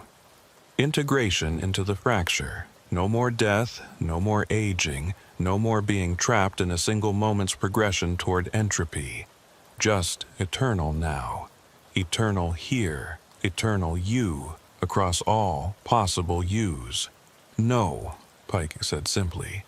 "We're leaving, and we're finding a way to seal this fracture before it expands further." "You can't seal it. I won't allow it." Aldridge raised the harmonizer again. "And I don't need your permission to integrate you. The fracture responds to my commands now. I just have to—" A gunshot cracked through the subdivision, and Aldridge's chest blossomed red. He looked down at the wound with an expression of mild surprise, then looked up at Deputy Salazar, who had her service weapon extended in a two-handed grip, her face set in hard lines. "I'm not interested in transcendence," Salazar said flatly, "and I'm not going to watch you turn my sheriff into temporal fragments." Aldridge stumbled backward, dropping the harmonizer. But instead of falling, he seemed to multiply, his image splitting into dozens of versions that each reacted to the gunshot differently. Some collapsing, some staying upright, some fading away, some becoming more solid. And from each version came a different response. Voices overlapping in a grotesque chorus. "You can't kill me. I'm already dead. I haven't been born yet. I'm dying in 1987. I'm ascending in 2047. You've made me stronger. You've made me weaker. You've done nothing. You've done everything." The harmonizer lay on the pavement between them, still active, its readouts flickering through sequences of numbers that Pike's brain couldn't process. Dr. Vance lunged for it, her hands closing around the device even as the multiple versions of Aldridge reached for it, too. There was a moment of struggle, temporal images overlapping and separating, and then Vance did something to the controls that made the device emit a high-pitched whine that seemed to come from every direction at once. The fracture responded immediately. The subdivision began to shake, not physically, but temporally. Pike could see decades cycling past in moments, the development being built and abandoned and built again and falling to ruins and being reclaimed by desert in a loop that accelerated with each repetition. The figures from Phase 3 were pulled backward toward Mesquite Lane, their transparent forms fading as they were yanked deeper into whatever temporal nowhere they'd been trapped in. The multiple Aldridges collapsed back into a single version. The wounded old man now looking confused and frail, his certainty gone. "What did you do?" he whispered to Vance. "I reversed the harmonizer's polarity," she said, her voice tight with concentration as she adjusted controls. "Instead of expanding the fracture, it's now compressing it, forcing all the temporal layers to collapse back into a single coherent timeline. But that means—" Aldridge's eyes widened with realization. "That means everyone caught in the fracture will be forced back into their original timelines. The ones who came from the past will return to their pasts. The ones from the future will return to their futures. And I've existed in so many different whens that I don't have an original timeline anymore. I'll be—" He didn't finish the sentence. His form began to fade, becoming transparent, as the subdivision around them stabilized into a single version of itself. The abandoned, monsoon-damaged development Pike had first visited days ago. The lights in the model homes went out. The multiple vehicles disappeared, leaving only Pike's Crown Victoria and Vance's Honda. The voices on the radio fell silent, and Dr. Marcus Aldridge simply ceased to exist, not dying so much as being edited out of reality, removed from a timeline he'd broken himself out of decades ago. The harmonizer went dark in Vance's hands. She set it down carefully on the pavement and stood, her legs shaky. It's done. The fracture is sealed. Anyone who was trapped in it has been returned to their proper timelines, assuming those timelines are still accessible. Some of them might have been sent to pasts that no longer exist, or futures that won't happen now. They're gone. Pike looked at Salazar, who was slowly holstering her weapon, her hands trembling. "Deputy, are you all right?" "I shot a man, Sheriff. A man who might have been crazy, but he wasn't threatening us with a weapon. He was just talking." Her voice was hollow. "Did I do the right thing?" Before Pike could answer, Vance spoke up. "You saved us, Deputy. Aldridge was going to use the harmonizer to force us into the fracture. Your action distracted him long enough for me to reverse the device. Without that distraction, we'd all be temporal fragments now, scattered across decades with no way back." Pike put a hand on Salazar's shoulder. "The use of deadly force will be reviewed, as it always is. But Dr. Vance is right. You saved us, and probably saved thousands of people who would have been caught in the fracture if it had continued expanding." They stood in silence for a moment. 3 people in an abandoned subdivision trying to process what they'd just experienced and survived. Then Pike's radio crackled with a normal, blessedly normal transmission from dispatch. "Sheriff Pike, this is Martinez. Just checking in. You've been off radio for about 40 minutes. Everything okay out there?" Pike grabbed his radio, finding comfort in the mundane routine of responding to dispatch. "Everything's fine, Martinez. Just wrapping up an investigation. We'll be back at the station within the hour." "Copy that, Sheriff. Oh, and just FYI, we got another call about Sonoran Vista about 10 minutes ago. Someone reporting strange lights and voices. I told them we already had units on site investigating. Should I send anyone else out there?" Pike looked at the dark, silent subdivision, then at the harmonizer lying on the pavement like evidence of a crime against physics. "Negative. The situation is resolved, but I want that location marked as closed to the public. Set up barricades at the entrance tomorrow morning and get the county attorney to start condemnation proceedings. That development is permanently unsafe." "Will do, Sheriff. See you back at the station." The drive back to town was quiet, each of them lost in their own thoughts. Dr. Vance sat in the back seat of Pike's Crown Victoria, the harmonizer secured in an evidence bag beside her. She'd insisted on taking it back to the university, where it could be studied and potentially used to detect other temporal anomalies before they became fractures. "Sheriff," she said as they approached Prescott Valley, "what are you going to put in your report? The truth? Because if you do, they'll think you're insane." Pike had been thinking about that very question.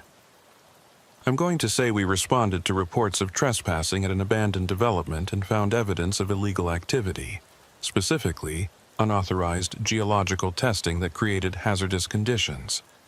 I'm going to recommend the site be condemned and sealed, and I'm going to file the harmonizer as evidence under seal, accessible only to authorized personnel." "And the disappearances?" Salazar asked from the passenger seat. "The people who got trapped in the fracture? Those cases will remain open, but I suspect most of them will start closing themselves in the next few weeks. If Vance is right about people being returned to their proper timelines, we might start getting reports of those missing persons reappearing in their original time periods. A surveyor who vanished in 91 might suddenly turn up, claiming he's only been gone for an hour. A photographer who went missing in 2009 might walk into a police station tomorrow wondering what all the fuss is about. Or they might not," Vance said quietly. "Some of them were in the fracture for so long their original timelines might have closed. They might have been sent to Wen spaces that no longer connect to our Wen space. They might be lost permanently in the spaces between seconds. It was not a comforting thought, but Pike had learned long ago that law enforcement wasn't about comfort. It was about doing what needed to be done and living with the consequences. They'd stopped a temporal fracture from consuming Yavapai County and potentially spreading beyond. They'd sealed a causal anomaly that had been claiming victims for 3 decades. That would have to be enough. As they pulled into the county building's parking lot, Pike's mind was already working on the paperwork, the official narrative that would explain events without invoking temporal physics or causal fractures. It would be fiction, but it would be coherent fiction, the kind that let everyone involved sleep at night without questioning the fundamental nature of reality. But he knew that somewhere in a box, in an evidence room, sealed and labeled and waiting, the temporal harmonizer would sit as proof that the impossible had happened in Yavapai County on a Thursday afternoon when the monsoon rains had washed away more than just dirt and debris. It had washed away the barriers between moments, and for a brief, terrible time, everything had existed at once. 3 weeks after the events at Sonoran Vista, Sheriff Thaddeus Pike found himself sitting in his office at 2:17 a.m., unable to sleep, staring at a case file that should have been closed but refused to stay that way. The official report had been filed, the site had been condemned, and the county had erected barricades and warning signs at every entrance to the failed development. By all accounts, the matter was resolved. But Pike knew better. The disappearances were reversing themselves, just as Dr. Vance had predicted. Martin Hastings, the surveyor who had vanished in 1991, had walked into a ranger station in Sedona, claiming he'd only been gone for a few hours, despite his family having mourned him for 32 years. Catherine Brennan, the real estate agent missing since 2003, had appeared in her own driveway, disoriented and insisting it was still 2003, only to find her children grown and her husband remarried. The photographer from 2009, Daniel Torres, had materialized in a Phoenix hospital emergency room with no memory of the intervening 14 years and wounds on his body that appeared to be both fresh and decades old simultaneously. Each return created more questions than answers. Medical examinations showed impossible results. Cellular aging that didn't match chronological age. Memories that contradicted documented history. Physical injuries that healed in reverse. The FBI had taken over most of the cases, classifying them under a designation Pike had never heard of, and quietly suggesting that local law enforcement stop asking questions that couldn't be answered through conventional investigative means. But it was the cases that hadn't reversed that kept Pike awake at night. 6 people who had disappeared near Sonoran Vista over the years remained missing, their timelines apparently too fractured to allow return. And then there was the question of Dr. Marcus Aldridge himself. Pike had requested every available record on Aldridge from the government archives, and what he'd received was a file so heavily redacted it was barely readable. What he could piece together suggested that Aldridge had been a brilliant physicist who'd worked on classified projects in the 1960s and 70s, projects with names like Kronos and Tempus that dealt with theoretical temporal mechanics. He'd left government service in 1979 under circumstances that were classified, and had resurfaced in the private sector working for defense contractors with connections to intelligence agencies.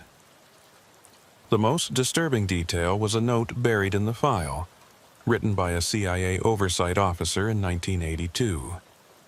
Dr. Aldridge's work shows promising results, but raises serious concerns about long-term psychological stability. Subject demonstrates obsessive behavior regarding temporal mechanics, and has made statements suggesting he believes conventional linear time is a prison from which humanity must escape. Recommend continued surveillance and restriction of access to experimental equipment. Apparently, those recommendations had been ignored or overruled, because by 1987 Aldridge had been in Arizona, using his own money and connections to acquire the Sonoran Vista site and conduct his experiments away from federal oversight. And now he was gone, erased from a timeline he'd broken himself out of, existing nowhere and everywhere simultaneously, or perhaps not existing at all. Pike's desk phone rang, shattering the 2 a.m. silence. He grabbed it on the second ring, his law enforcement instincts making him alert despite the hour. "Sheriff Pike." The voice on the other end was unfamiliar, male, with an accent Pike couldn't quite place. "This is Agent Carver with the Department of Defense. I'm calling about the Sonoran Vista incident." Pike sat up straighter, his exhaustion forgotten. The Department of Defense hadn't been part of any of the previous conversations about the subdivision. "Agent Carver, what's your interest in Sonoran Vista?" Dr. Marcus Aldridge was working under a classified contract when he created the temporal fracture in 1987. Technically, his work was still considered government property, even if he was conducting it through private channels. The harmonizer device that Dr. Vance recovered is also government property, and we need to arrange its immediate transfer to a secure facility. "The harmonizer is evidence in an active investigation," Pike said carefully. "It's secured at Northern Arizona University under Dr. Vance's supervision." "Sheriff, I'm not asking for your cooperation. I'm informing you of what's going to happen. We have jurisdiction over anything related to Aldridge's work, and we're exercising that jurisdiction. The device will be transferred to our custody within 48 hours, and all local records of the Sonoran Vista incident will be sealed under national security protocols." Pike felt anger rising but kept his voice level. "Agent Carver, people died because of Aldridge's experiments. People are still missing. You can't just classify this away and pretend it didn't happen." "We're not pretending it didn't happen, Sheriff. We're ensuring it doesn't happen again, and that requires controlling access to the technology Aldridge developed." A pause. "There's something else you should know. The fracture at Sonoran Vista wasn't completely sealed. Dr. Vance's reversal of the harmonizer compressed the temporal anomaly, but our readings suggest there's still a small residual effect at the site, a kind of temporal echo. Nothing dangerous at current levels, but it needs to be monitored." "Monitored by whom?" Pike demanded. "By the same people who let Aldridge conduct unsupervised experiments for decades? By people who understand the technology better than a rural sheriff's department, with all due respect." Carver's tone suggested he meant no respect at all. "The site will remain under federal oversight. Your barricades will be reinforced with our personnel, and you and your deputies will stay away from Sonoran Vista. Is that clear?" Pike wanted to argue, wanted to tell this faceless bureaucrat that Yavapai County was his jurisdiction, and he didn't take orders from federal agents who showed up after the crisis was over. But he'd been in law enforcement long enough to know when a fight was unwinnable. The federal government had resources and authority that a county sheriff couldn't match. "Crystal clear," Pike said, the words tasting bitter. "But I want one thing in exchange for my cooperation. You're not in a position to make demands, Sheriff. I want to know what happened to the 6 people who didn't come back, the ones whose timelines were too damaged to allow return. Do they still exist somewhere? Are they trapped in some kind of temporal limbo? Because their families deserve answers."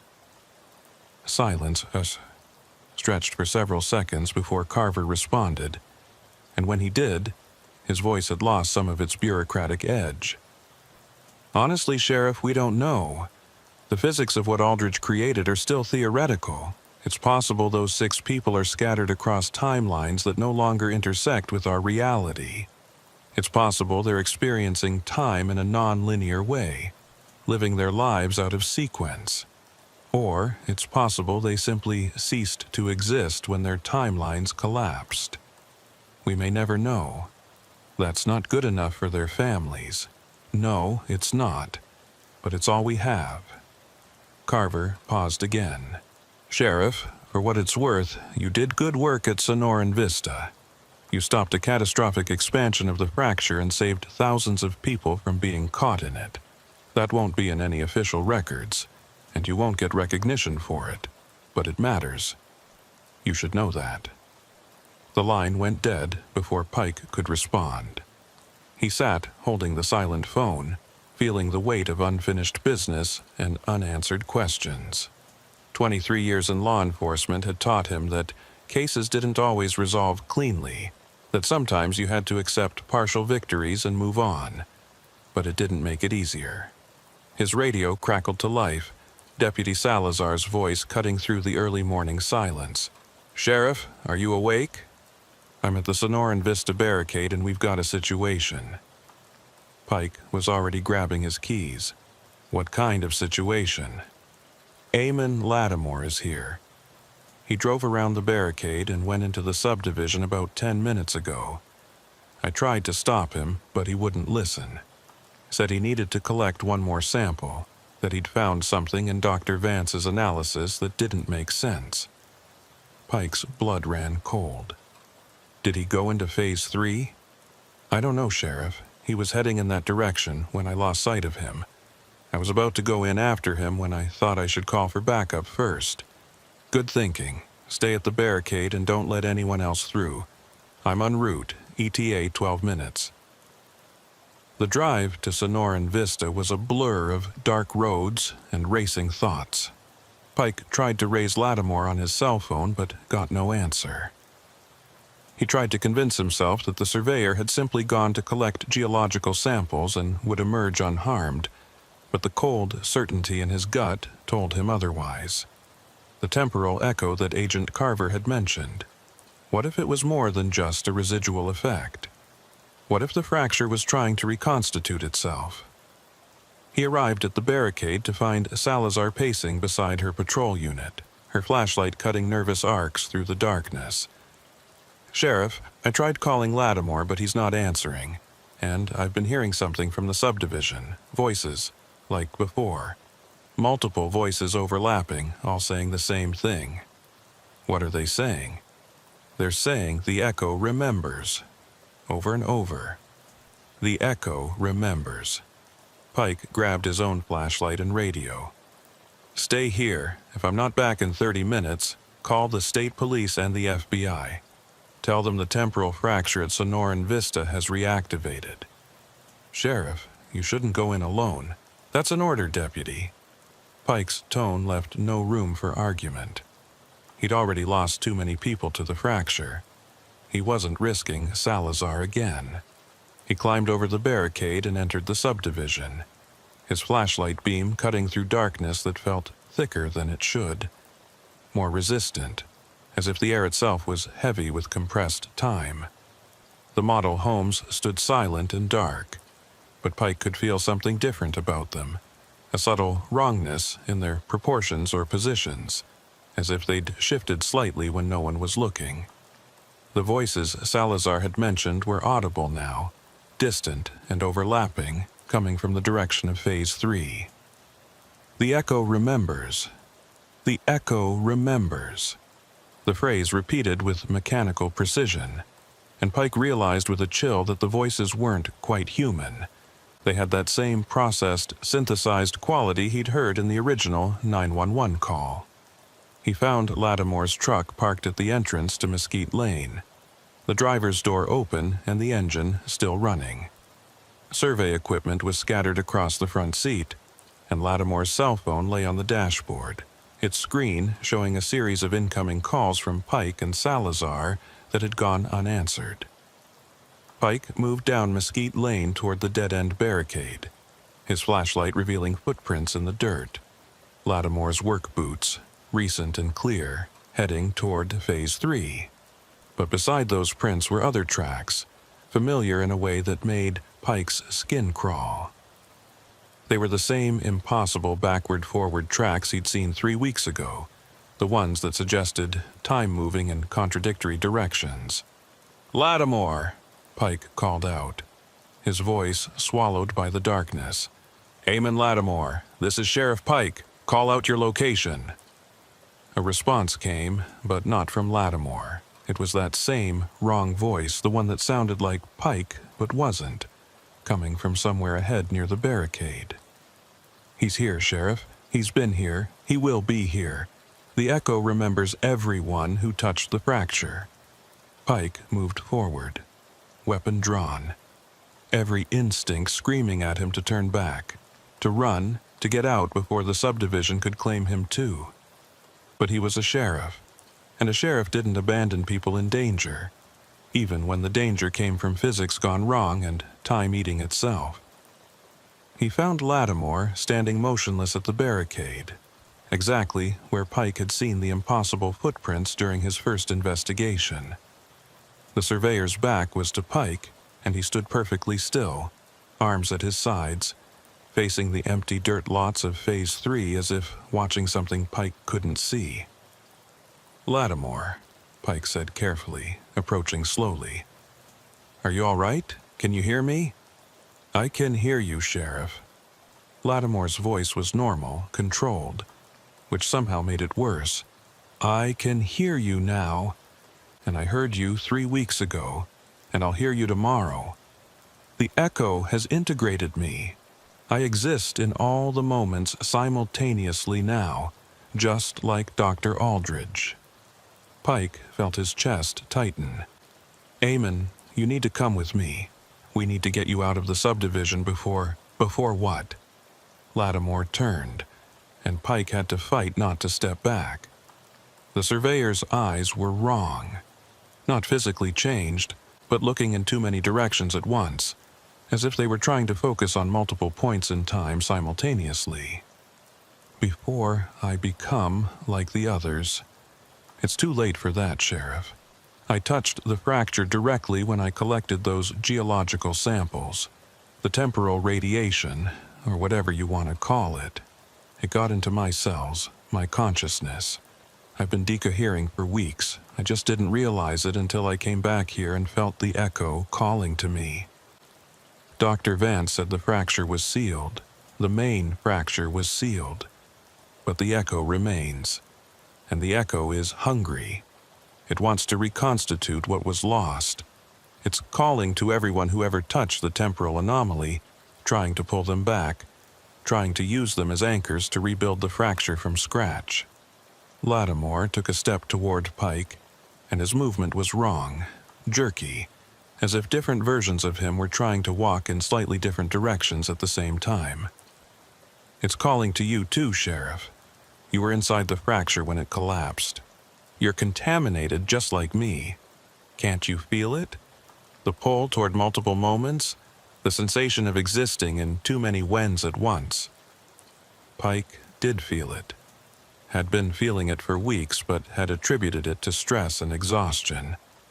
The occasional déjà vu that was too specific, too detailed. The moments when he could have sworn he'd already had a conversation that was happening for the first time. The dreams where he experienced his own life from multiple angles simultaneously, watching himself from outside while also being inside his own perspective. "The echo can't rebuild the fracture," Pike said, trying to convince himself as much as Lattimore. "Dr. Vance destroyed the harmonizer. Aldridge is gone. There's no one to control it. The echo doesn't need control. It just needs mass, temporal mass, consciousnesses that have been touched by nonlinear time. I came back to collect samples, but really I came back because the echo wanted me here. And you came here to rescue me. But really, you came because the echo wanted you too." Lattimore's smile was terrible, too wide, involving muscles that shouldn't move that way. "We're going to be the seeds of the new fracture, Sheriff. We're going to exist in all times at once, and slowly, gradually, we'll expand until we've pulled everyone in Yavapai County into the eternal now." Pike's hand tightened on his weapon, but he knew bullets wouldn't solve this. You couldn't shoot a temporal anomaly, couldn't arrest physics gone wrong. "Eamon, listen to me. You're still you. You're still human. You can fight this. I don't want to fight it. Lattimore took another jerky step forward. Linear time is a prison, Sheriff. Birth to death in one direction. Every moment lost as soon as it passes. But in the echo, every moment is preserved, accessible, eternal. Aldridge was right about that, even if he was wrong about everything else. This isn't dissolution, it's liberation. Pike backed away, his mind racing through options and finding none that worked. He couldn't physically restrain Lattimore without risking contact that might contaminate him further. He couldn't call for backup without endangering more deputies. And he couldn't just run. Couldn't abandon the surveyor to whatever the temporal echo was doing to him. Then he remembered something Dr. Vance had said about anchoring yourself to a specific moment, using that as a tether to prevent temporal fragmentation.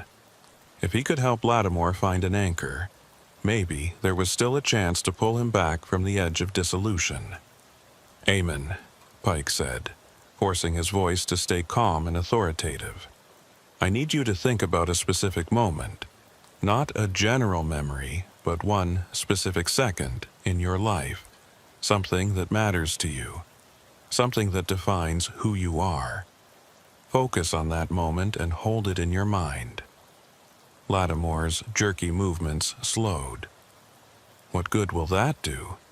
Dr. Vance used the technique to help Deputy Salazar resist the fracture. A specific moment can anchor your consciousness, keep you from fragmenting across multiple timelines. Try it. Pick a moment and tell me about it. For several seconds, Lattimore stood motionless, and Pike could see different expressions flickering across his face as if multiple versions of him were trying to surface simultaneously. Then something stabilized, and when the surveyor spoke again, his voice was more human, less processed. "I was 7 years old. My father took me to survey a property in the Bradshaw Mountains. It was summer, hot, and I was complaining about having to walk so far. But then we reached the survey marker and my father showed me how to use the instruments, how to take readings and translate them into maps.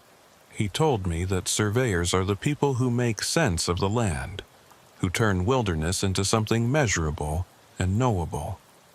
He said it was important work that mattered." Lattimore's eyes focused more clearly, looking at Pike rather than through him. "That was the moment I decided what I wanted to be. That was the moment that made me who I am. Hold on to that," Pike urged. "Keep that moment in your mind. Don't let the echo pull you away from it." "I'm trying, Sheriff, but it's hard. The echo is so much stronger than one memory. It has decades of time compressed into it, and I'm just one man trying to hold on to one moment." Pike's radio crackled, and Deputy Salazar's voice came through, urgent and frightened. "Sheriff, I'm seeing lights in the subdivision. The model homes are lighting up again, just like 3 weeks ago. And there are people walking on the streets, people who shouldn't be there. What's happening?" Before Pike could respond, the air around him began to shimmer with that familiar heat distortion effect.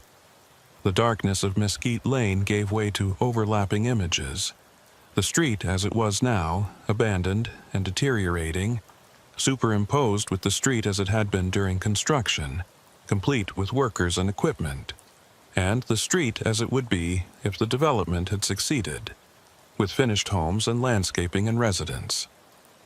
The echo was expanding, using Lattimore and possibly Pike himself as anchors to rebuild the temporal fracture. If it continued, it would spread beyond the subdivision again, and this time there would be no Dr. Vance with a harmonizer to reverse it. Pike made a decision that went against every instinct of self-preservation he'd developed in 23 years of law enforcement.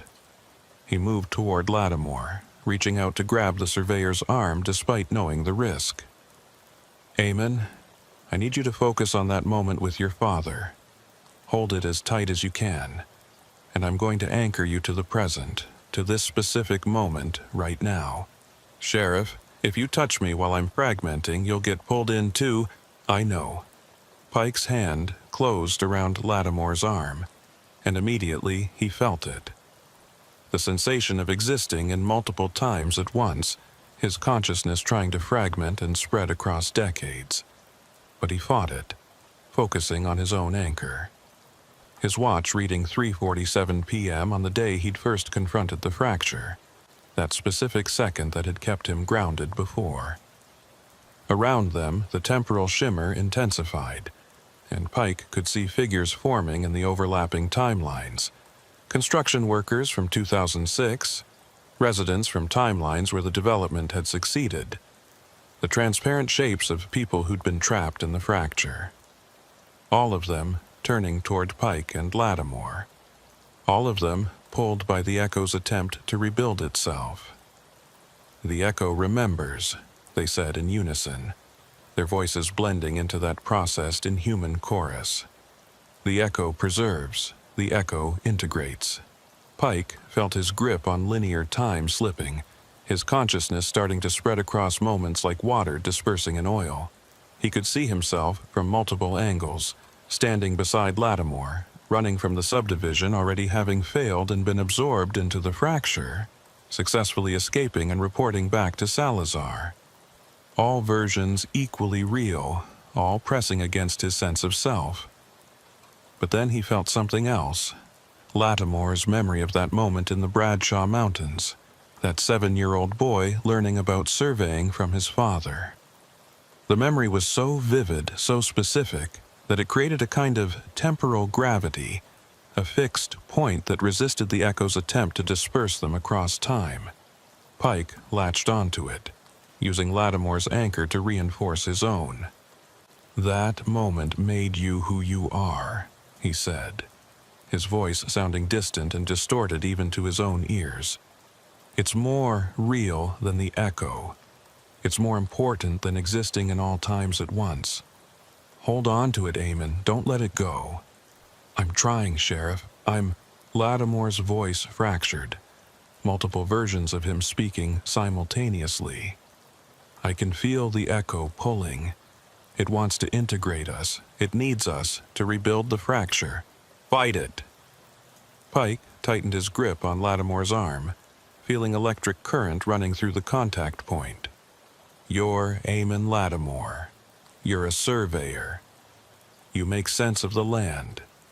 You turn wilderness into something measurable and knowable. That's who you are, not some temporal fragment scattered across decades." The temporal shimmer around them began to pulse, accelerating and decelerating in rhythm with some invisible force. Pike could see the model homes flickering between different states of completion, the streets alternating between paved and unpaved, the sky shifting from night to day and back again. The Echo was destabilizing, unable to fully reconstitute the fracture but unwilling to release its anchors. Then Pike heard a new sound cutting through the temporal chaos, an engine, powerful and getting closer. Headlights swept across Mesquite Lane, and a large black SUV crashed through the barricade at the end of the street, driving directly toward where Pike and Lattimore stood locked in their struggle against fragmentation. The vehicle stopped 20 feet away, and Pike saw Agent Carver emerge from the driver's seat, carrying what looked like a smaller, portable version of Aldridge's temporal harmonizer. Behind him came two other figures in dark suits, both carrying similar devices. "Sheriff Pike, step away from the surveyor," Carver shouted, his voice cutting through the temporal distortion. "We're going to stabilize the Echo before it can fully expand." "If I let go, he'll fragment completely," Pike shouted back. "And if you don't let go, you'll both fragment. These harmonizers are calibrated to collapse the Echo without destroying the people caught in it, but we need clear access." Pike looked at Lattimore, seeing the fear and hope warring in the surveyor's fragmenting expression. "Eamon, can you hold on to that memory on your own, just for a few more seconds?" "I don't know, Sheriff.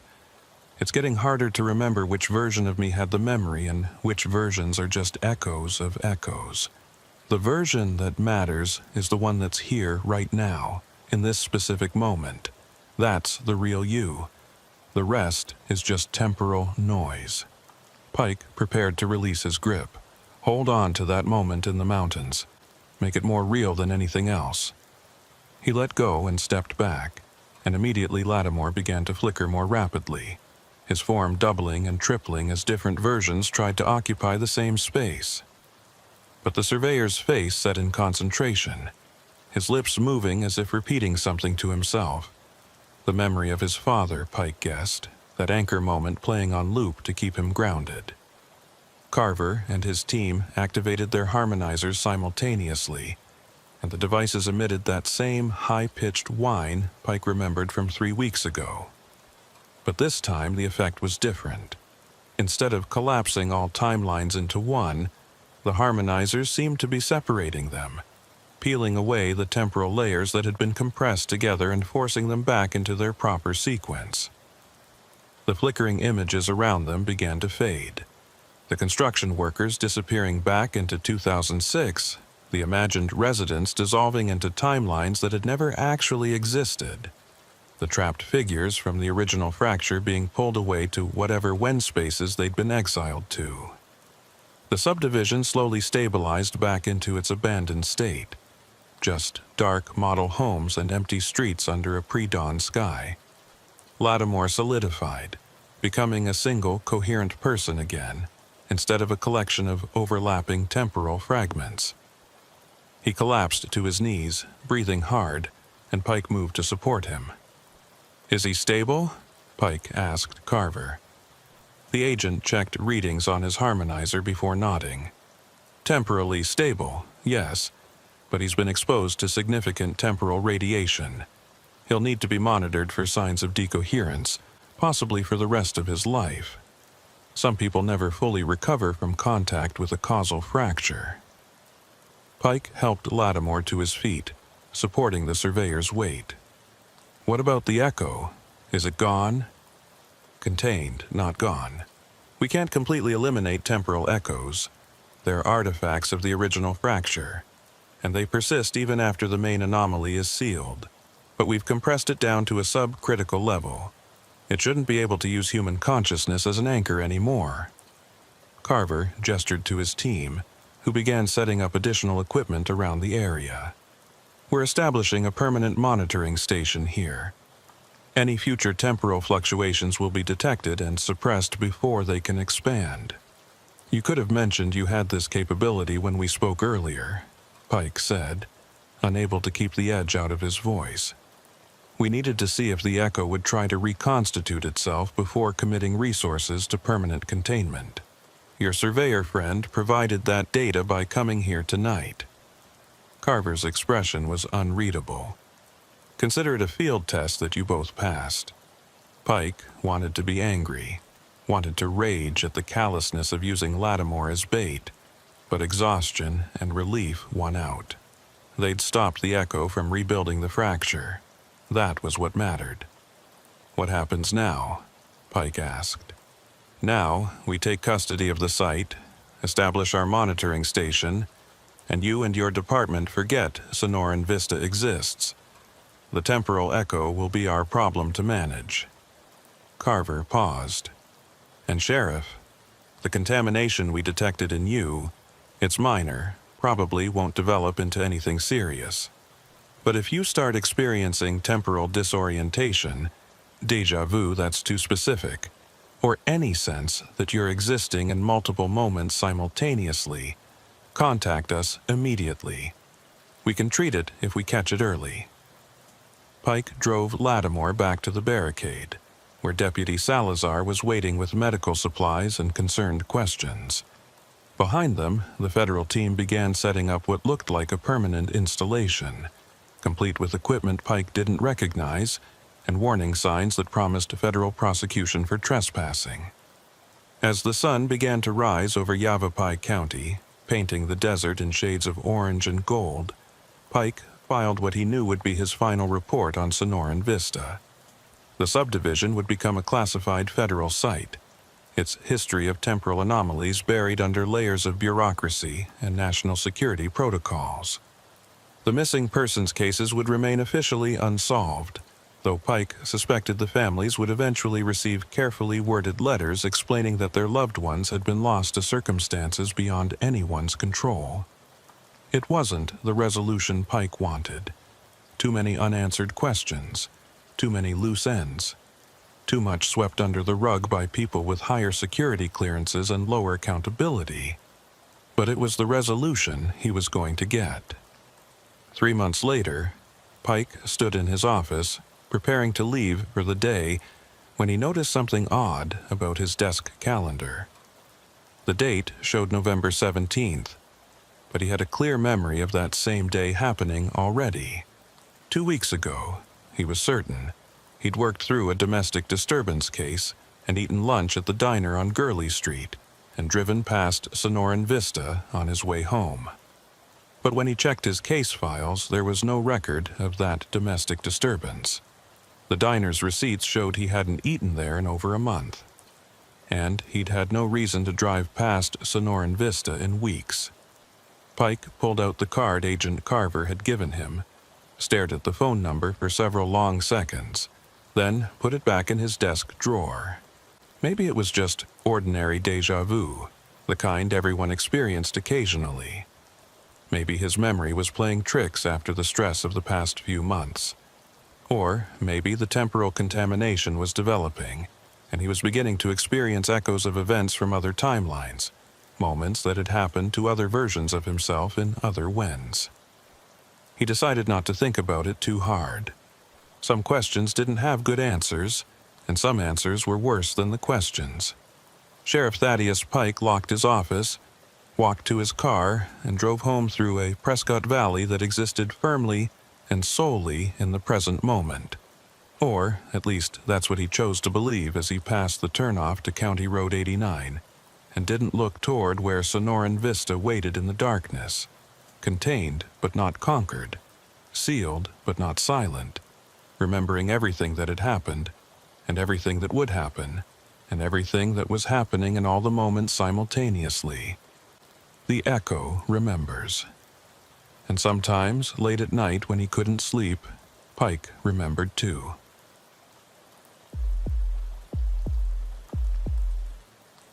Sheriff Rowan Kepler had driven past the old way station on Highway 191 1,000 times without giving it much thought, but tonight the place looked different in a way that made his jaw tighten. It was 11:47 p.m. on a Tuesday in late October, and the temperature had dropped from the high 70s to somewhere in the low 50s, the kind of cold that settles into your bones when you're standing still in the Chiricahua foothills. The way station had been deactivated for 7 years, its scale pits filled with concrete, its office windows boarded over with plywood that had weathered to the color of old bone. But as Kepler pulled his patrol unit onto the access road, he could see light bleeding around the edges of those boards, faint and flickering like candlelight or a failing electrical connection. The call had come in 23 minutes ago from the Arizona Department of Transportation's automated monitoring system. A motion sensor that should have been disconnected when the station closed had suddenly activated, sending an alert to the state's central dispatch, who'd routed it to Cochise County Sheriff's Department because the location fell within Kepler's jurisdiction. The dispatcher, a competent woman named Rita Vasquez who'd worked the overnight shift for 12 years, had sounded puzzled when she'd relayed the information. "Sheriff, the ADOT system shows the way station as completely offline, no power, no active sensors, nothing. But the alert definitely came from that location, and it's marked as a motion detection event at 11:24 p.m. Could be a malfunction, could be someone broke in and somehow triggered old equipment." Kepler had been finishing a late dinner at the Copper Queen Diner in Bisbee when the call came through, and he'd considered sending Deputy Tully Zaragoza to check it out. But Zaragoza was handling a domestic disturbance call on the other side of the county and wouldn't be clear for at least another hour. So Kepler had headed out himself, driving north on 191 through darkness so complete it felt solid. The kind of desert night where your headlights seemed to be swallowed by the landscape rather than illuminating it. Now, as he approached the way station, Kepler felt that familiar tightening in his chest that 28 years of law enforcement had taught him to respect. It wasn't fear, exactly, more like heightened awareness, the recognition that a situation might be sliding sideways into something that required more than routine procedure. He'd felt it the night he'd responded to what should have been a simple noise complaint and found a meth lab, and the night a welfare check had turned into a hostage situation, and a dozen other times when ordinary calls had revealed themselves to be anything but ordinary. The way station occupied about 2 acres of land carved out of the desert on the eastern side of Highway 191, positioned to catch commercial trucks heading north from the border crossings near Douglas. In its operational years, it had been a busy choke point where Department of Transportation officers checked vehicle weights, safety equipment, and commercial licensing. But budget cuts and changing traffic patterns had rendered it redundant in 2016, and the state had shuttered it along with 5 other similar facilities across southern Arizona. Since then, it had sat empty, occasionally visited by teenagers looking for a place to drink, or transients seeking shelter, but generally ignored by everyone except the highway maintenance crews who mowed the weeds once or twice a year. Kepler parked his Crown Victoria 50 feet from the main building, leaving his light bar dark, but keeping his engine running and his radio within easy reach. The building was a single-story concrete block structure, maybe 40 feet long and 20 feet wide, painted in faded tan that matched the desert soil.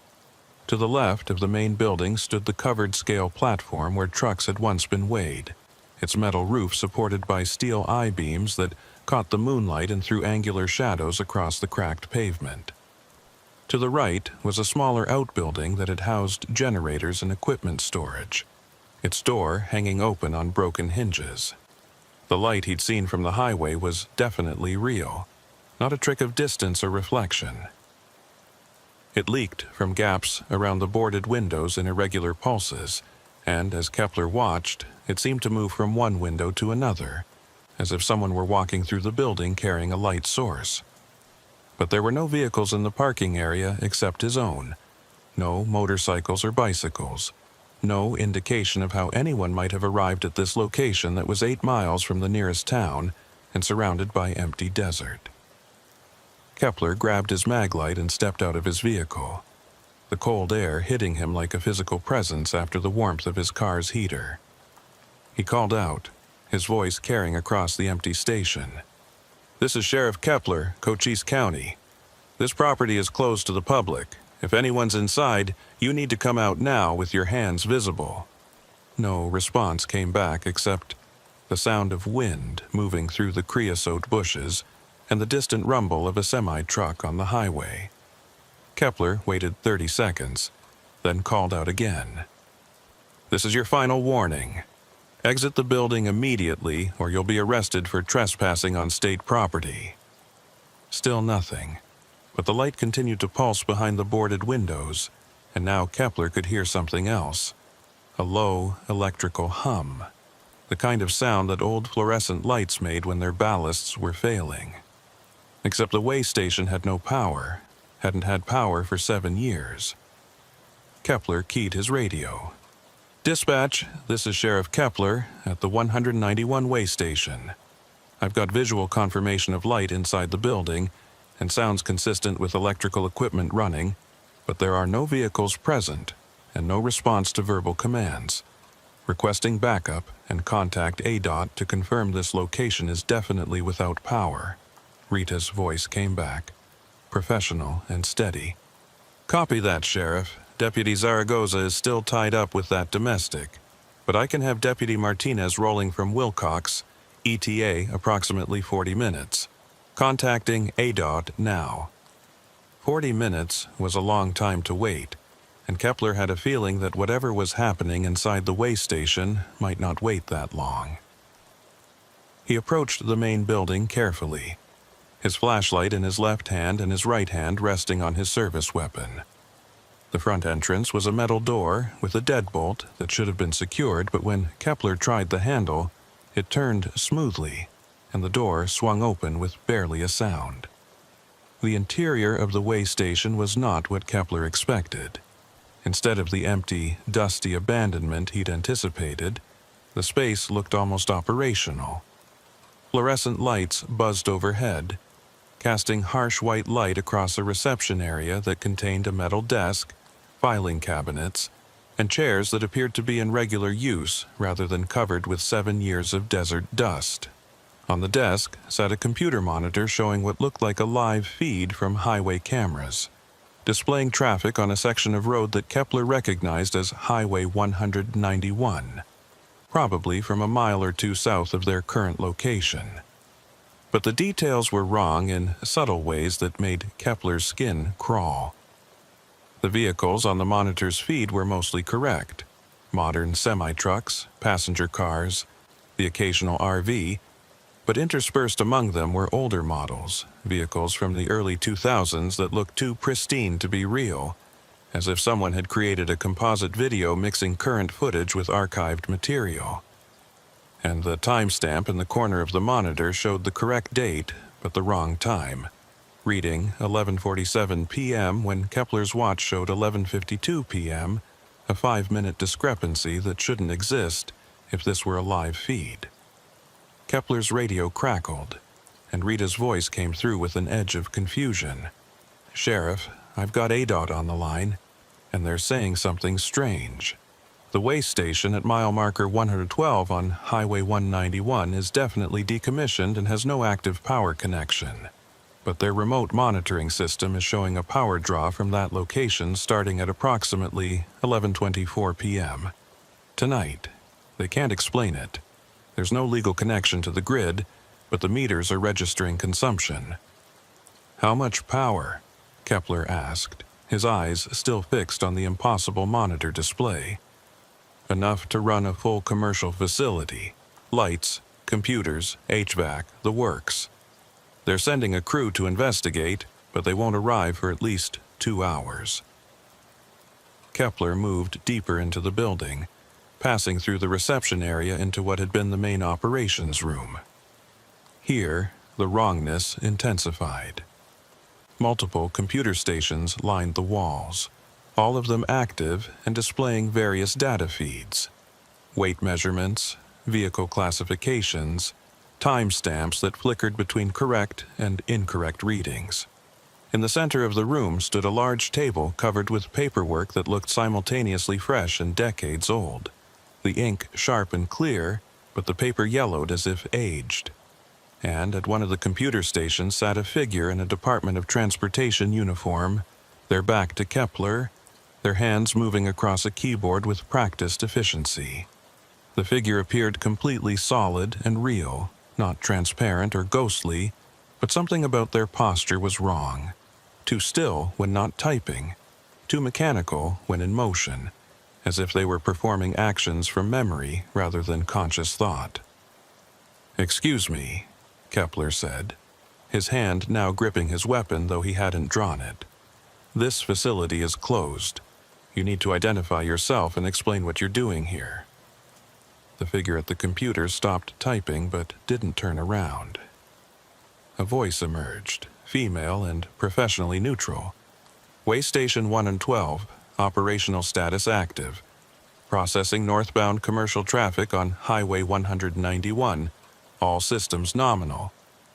"This station has been closed since 2016, Kepler said, taking a step closer. "There's no operational status here.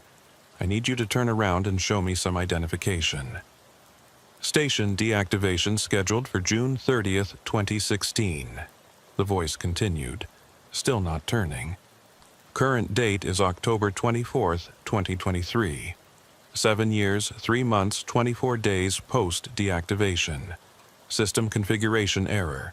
Temporal database synchronization failure." Kepler felt cold spreading through his chest. "Temporal database? What are you talking about?" The figure finally turned, and Kepler had to fight the urge to step back. It was a woman in her 50s wearing an ADOT uniform with a name tag that read, Greer Ellington, Station Supervisor. Her face was normal enough, lined with age, professional expression, eyes that met his directly. But those eyes were wrong, not in color or shape, but in the way they focused, as if they were looking at multiple layers of reality simultaneously, seeing him and through him and around him all at once. Sheriff Kepler, she said, and her voice had that same processed quality he'd expect from a digital recording rather than a living person. You're responding to a motion sensor alert triggered at 23:24 hours. Your arrival was predicted with 94% probability based on historical response patterns. Historical response patterns? Kepler kept his voice level, professional, despite the surreal nature of the conversation. Ma'am, I need you to explain what's happening here. Who are you, and how is this facility operating when it has no power? Greer Ellington tilted her head at an angle that was just slightly too far, as if her neck had more range of motion than it should. I am Station Supervisor Greer Ellington.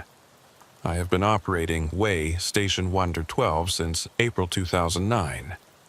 This facility processes an average of 237 commercial vehicles per day, ensuring compliance with federal and state transportation regulations. The station closed 7 years ago, Kepler repeated, his hand still on his weapon. Closure protocols initiated June 30th, 2016. However, certain systems remain active for data, archival, and monitoring purposes. The recurring operations protocol was activated at 23:24 hours tonight due to detection of temporal pattern matching previous operational parameters. Kepler's radio erupted with static, and through the noise he could hear Rita's voice, distorted and cutting in and out. Sheriff, location, reading multiple, not possible. Dispatch, repeat your last transmission, you're breaking up. But instead of Rita's voice, what came through was a recording of his own voice from earlier. This is Sheriff Kepler, Cochise County. This property is closed to the public. If anyone's inside, you need to come out now with your hands visible. The recording played twice more, each time slightly different in tone and cadence, as if multiple versions of the same moment were being transmitted simultaneously. Then Rita's voice cut back in, clearer now. Sheriff, we're getting strange readings from your location. GPS shows you at the way station, but we're also picking up your transponder signal from 3 different positions within a half-mile radius. Are you mobile or stationary? I'm stationary, inside the main building, Kepler replied, though he was starting to doubt the accuracy of his own sensory input. Greer Ellington had returned to her computer station, her fingers moving across the keyboard again. Multiple position readings are consistent with temporal echo phenomenon. Sheriff's current position exists in superposition across several recent timeline iterations. This is expected behavior during recurring operations protocol activation. I don't understand what you're saying, Kepler said, frustration mixing with unease. And I need you to stop using technical jargon and explain in plain language what's happening here. The station supervisor turned again, and this time Kepler noticed something that made his blood run cold. Behind Greer, visible through the doorway leading to the back offices, he could see another figure in a DOT uniform sitting at another computer station. And beyond that figure, partially obscured by distance and angle, another and another. The building seemed to extend much farther than its exterior dimensions should allow, filled with identical or similar figures all performing the same mechanical tasks. Plain language explanation, Greer said, her wrong eyes focusing on him with uncomfortable intensity. Way Station 112 was deactivated on June 30th, 2016. However, the station's operational data, 7 years of vehicle processing, safety inspections, and traffic monitoring, created a pattern in local space-time. Think of it as a groove worn into reality by repetitive action. When certain conditions align, that groove becomes active again, and the station temporarily resumes operations. Tonight's conditions created sufficient alignment for a recurring operations event. That's not possible, Kepler said. Though, even as he spoke, he was remembering stories he'd heard from other law enforcement officers about places that didn't behave normally, locations where the rules seemed to bend in ways that couldn't be explained through conventional physics. Possibility is determined by observation, Greer replied. You are observing the station in operational status. Therefore, it is possible. Kepler's radio crackled again, and this time it was a different voice. Deputy Tully Zaragoza, who shouldn't have been available yet. Sheriff Kepler, this is Zaragoza. I'm approaching the way station from the south, ETA 3 minutes. But I'm seeing something weird on the highway. There's what looks like a temporary inspection checkpoint set up about a mile south of your position. Officers in DOT uniforms flagging down trucks. I didn't get any notice about an inspection operation tonight. Should I stop and check it out? Kepler felt pieces clicking together in his mind, forming a picture that violated common sense but matched what he was seeing. Zaragoza, what do those officers look like? Can you describe them? A pause, then, they're too far away to make out details, but their movements are strange, very mechanical, very precise, like they're following a script. And Sheriff, the trucks they're stopping, some of them look wrong. Old models that shouldn't still be on the road, mixed with current vehicles. It's like watching traffic from different years happening at the same time. Do not approach that checkpoint, Kepler ordered. Maintain your distance and wait for my signal. I think what you're seeing is connected to what's happening at the way station. Copy that, Sheriff, holding position. But you should know, the officers at that checkpoint, they're starting to look in my direction. It's like they know I'm watching them. Kepler turned back to Greer Ellington, who had been listening to the radio exchange with that same mechanical attention. Those officers at the checkpoint, are they part of your recurring operations? Affirmative. Mobile inspection teams deploy when station capacity is exceeded. Current manifestation includes primary facility plus 2 mobile checkpoint units positioned at optimal interception points on Highway 191. How long will this last? When will the station deactivate again?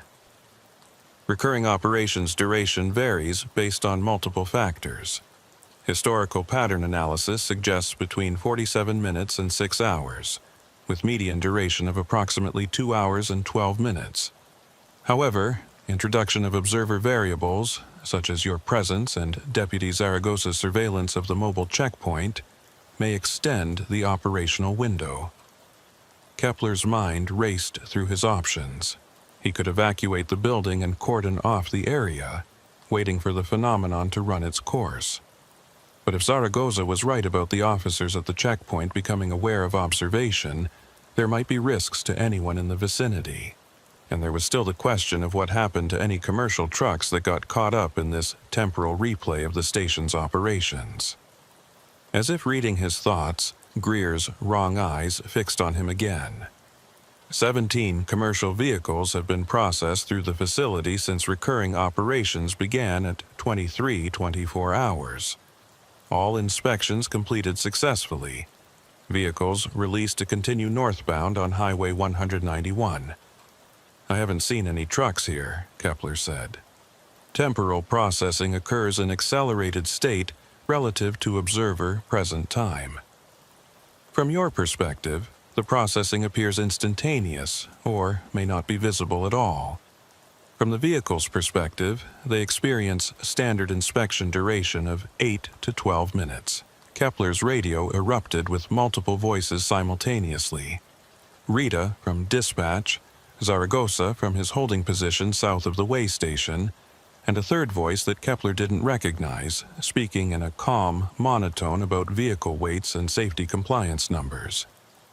The voices overlapped and echoed, creating an incomprehensible cacophony that seemed to press against his eardrums like physical pressure. Then, abruptly, all the lights in the way station went out. The computer monitors went dark, the fluorescent fixtures overhead ceased their buzzing, and the electrical hum that had been a constant background noise disappeared. In the sudden darkness, Kepler's flashlight seemed pathetically inadequate, its beam cutting through blackness that felt too thick, too resistant. "Greer," Kepler called out, sweeping his light across the space where the station supervisor had been sitting. But the chair was empty, and when Kepler played his light across the room, he saw that all the computer stations were gone, the desk and filing cabinets absent. The entire space returned to the dusty, abandoned state he should have found when he first entered. The radio crackled with Rita's voice, clear and concerned. "Sheriff, we just lost all signals from your location. GPS, radio transponder, everything went dark for about 30 seconds. Are you all right?" "I'm fine," Kepler said automatically, though he wasn't sure that was true. "Did you get Deputy Zaragoza's reports about the checkpoint south of here?" "Negative, Sheriff. I haven't heard from Zaragoza in the last 15 minutes. His radio has been quiet." "He was just talking to me," Kepler said, moving back toward the entrance. "Maybe a minute ago. He said he was holding position south of the way station, observing a checkpoint with DOT officers." "Sheriff, Deputy Zaragoza cleared from his domestic disturbance call about 10 minutes ago and is currently en route to your location from Wilcox, coming from the north. He's at least 20 minutes out. He couldn't be south of you." Kepler stepped outside into the cold desert night and found his patrol unit exactly where he'd left it. Still running, still solid and normal. But when he looked back at the way station, the building was completely dark. No light leaking from the boarded windows, no sign of the impossible operations room he'd just witnessed. And when he checked his watch, he found that only 12 minutes had passed since he'd first entered the building, though it had felt like much longer. His radio crackled with a new voice, Zaragoza, sounding normal and unconcerned. "Sheriff Kepler, this is Deputy Zaragoza. I'm about 18 minutes from your location, coming south on 191. Just wanted to confirm you still need backup at the way station." "Affirmative," Kepler replied, his voice steadier than he felt. "But Zaragoza, when you get here, I need you to check something for me. About a mile south of the way station, let me know if you see any kind of checkpoint or inspection operation." "Will do, Sheriff. Though I haven't seen anything unusual on the highway so far. Just normal night traffic." Kepler stood in the cold darkness, staring at the abandoned building that had just been fully operational and staffed with impossible personnel. He thought about Greer Ellington with her wrong eyes and processed voice, about the computer monitors showing traffic from multiple time periods, about the checkpoint that Zaragoza had reported and then hadn't reported. Temporal echo, Greer had called it. A groove worn into reality by repetitive action. Kepler had been a sheriff for 11 years and had worked in law enforcement for nearly 3 decades before that. He'd seen crime scenes that tested his stomach and dealt with people who tested his faith in humanity. But he'd always been able to understand what he was seeing, even when it was terrible, because it operated according to rules he recognized. This was different. This suggested that reality itself had rules he didn't understand. Rules that allowed abandoned buildings to remember their operational past so strongly that they could temporarily become operational again. Rules that let voices transmit from times that hadn't happened yet or had already passed. His radio crackled once more, and through the static he heard a voice that might have been Greer Ellington, or might have been Rita, or might have been no one at all, saying words that made the cold seem to deepen. Recurring operations protocol remains active. Observer integration at 34%. Station memory strengthening with continued presence. Recommend evacuation before threshold activation. Kepler walked quickly back to his patrol unit, climbed inside, and pulled away from the way station faster than was probably professional. In his rearview mirror, he could see the dark building receding into the desert night, and for just a moment, he thought he saw lights flickering behind those boarded windows again. But when he looked a second time, there was only darkness. Sheriff Rowan Kepler had driven past the old way station on Highway 191 1,000 times without giving it much thought. But tonight the place looked different in a way that made his jaw tighten. It was 11:47 p.m. on a Tuesday in late October, and the temperature had dropped from the high 70s to somewhere in the low 50s. The kind of cold that settles into your bones when you're standing still in the Chiricahua foothills. The way station had been deactivated for 7 years, its scale pits filled with concrete, its office windows boarded over with plywood that had weathered to the color of old bone. But as Kepler pulled his patrol unit onto the access road, he could see light bleeding around the edges of those boards, faint and flickering like candlelight or a failing electrical connection. The call had come in 23 minutes ago from the Arizona Department of Transportation's automated monitoring system.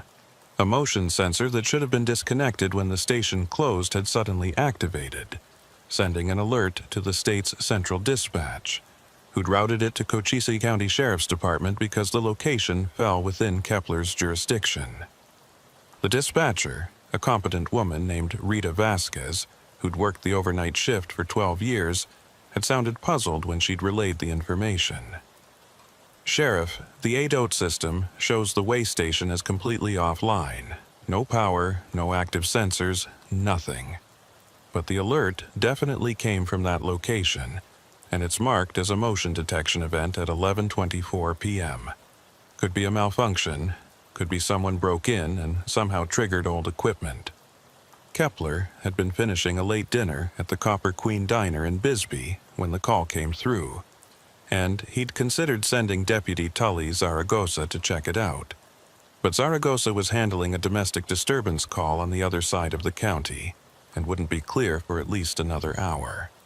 So Kepler had headed out himself, driving north on 191 through darkness so complete it felt solid. The kind of desert night where your headlights seem to be swallowed by the landscape rather than illuminating it. Now, as he approached the way station, Kepler felt that familiar tightening in his chest that 28 years of law enforcement had taught him to respect. It wasn't fear exactly, more like heightened awareness. The recognition that a situation might be sliding sideways into something that required more than routine procedure. The way station occupied about 2 acres of land carved out of the desert on the eastern side of Highway 191, positioned to catch commercial trucks heading north from the border crossings near Douglas. In its operational years, it had been a busy choke point where Department of Transportation officers checked vehicle weights, safety equipment, and commercial licensing. But budget cuts and changing traffic patterns had rendered it redundant in 2016. And the state had shuttered it along with 5 other similar facilities across southern Arizona. Since then, it had sat empty, occasionally visited by teenagers looking for a place to drink or transients seeking shelter, but generally ignored by everyone except the highway maintenance crews who mowed the weeds once or twice a year. Kepler parked his Crown Victoria 50 feet from the main building, leaving his light bar dark, but keeping his engine running and his radio within easy reach. The building was a single-story concrete block structure, maybe 40 feet long and 20 feet wide, painted in faded tan that matched the desert soil.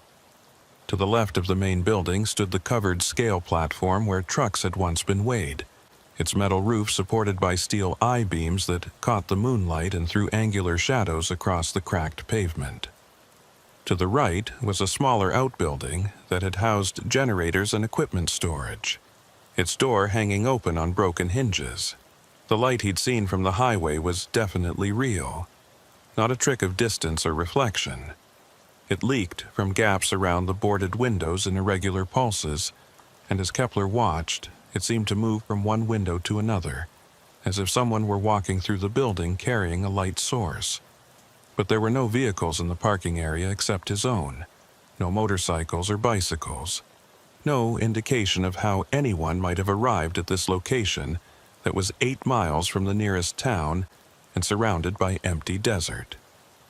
Kepler grabbed his mag light and stepped out of his vehicle, the cold air hitting him like a physical presence after the warmth of his car's heater. He called out, his voice carrying across the empty station. "This is Sheriff Kepler, Cochise County. This property is closed to the public. If anyone's inside, you need to come out now with your hands visible." No response came back, except the sound of wind moving through the creosote bushes and the distant rumble of a semi-truck on the highway.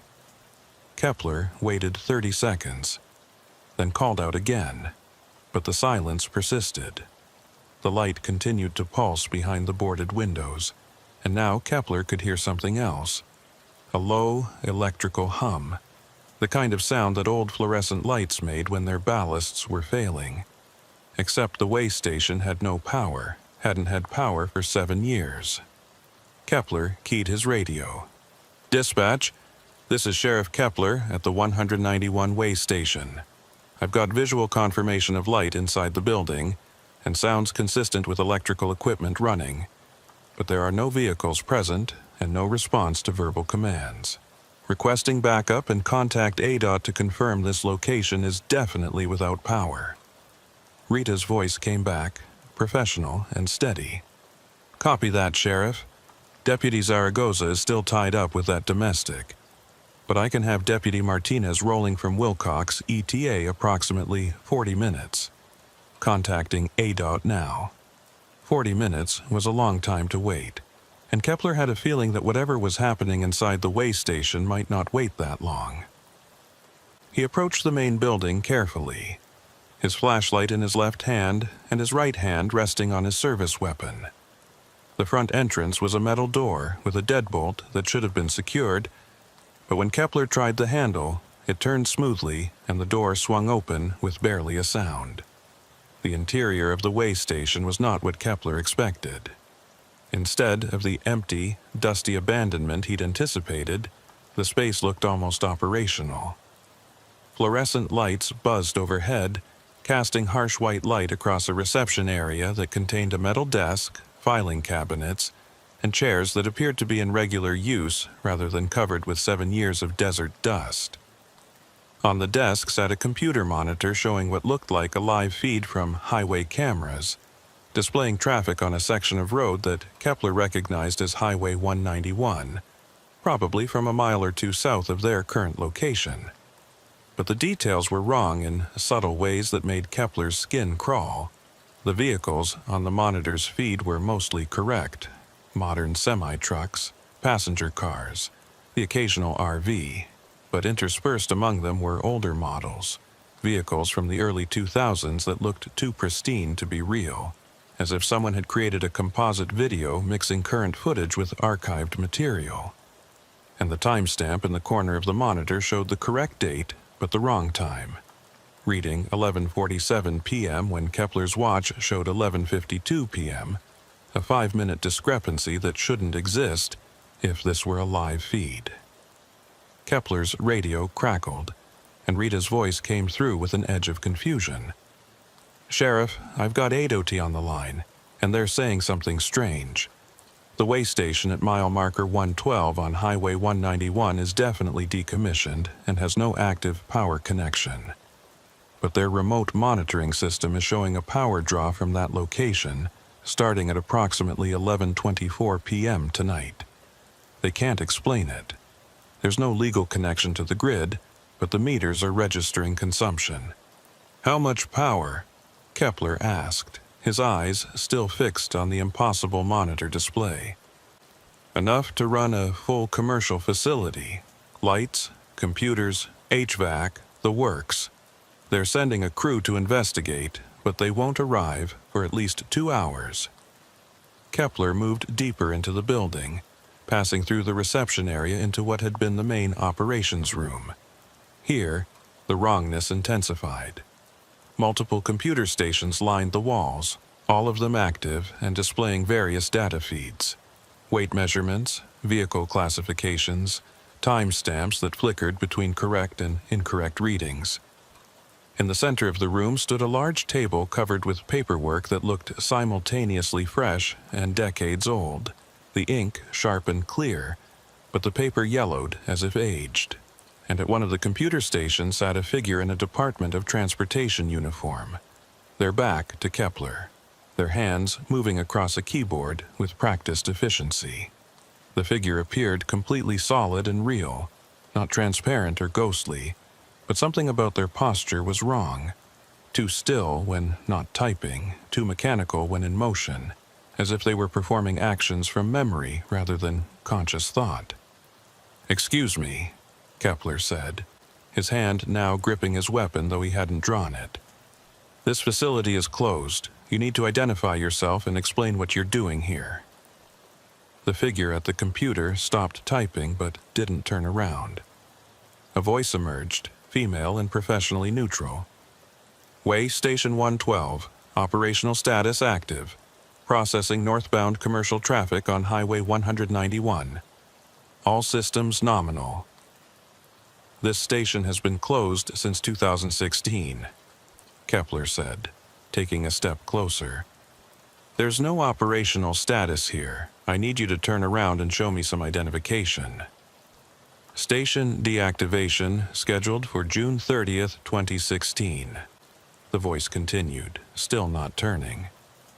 "Current date is October 24th, 2023. 7 years, 3 months, 24 days post-deactivation. System configuration error. Temporal database synchronization failure." The figure finally turned, and Kepler had to fight the urge to step back. It was a woman in her 50s wearing a dhoti uniform with a name tag that read, "Greer Ellington, Station Supervisor."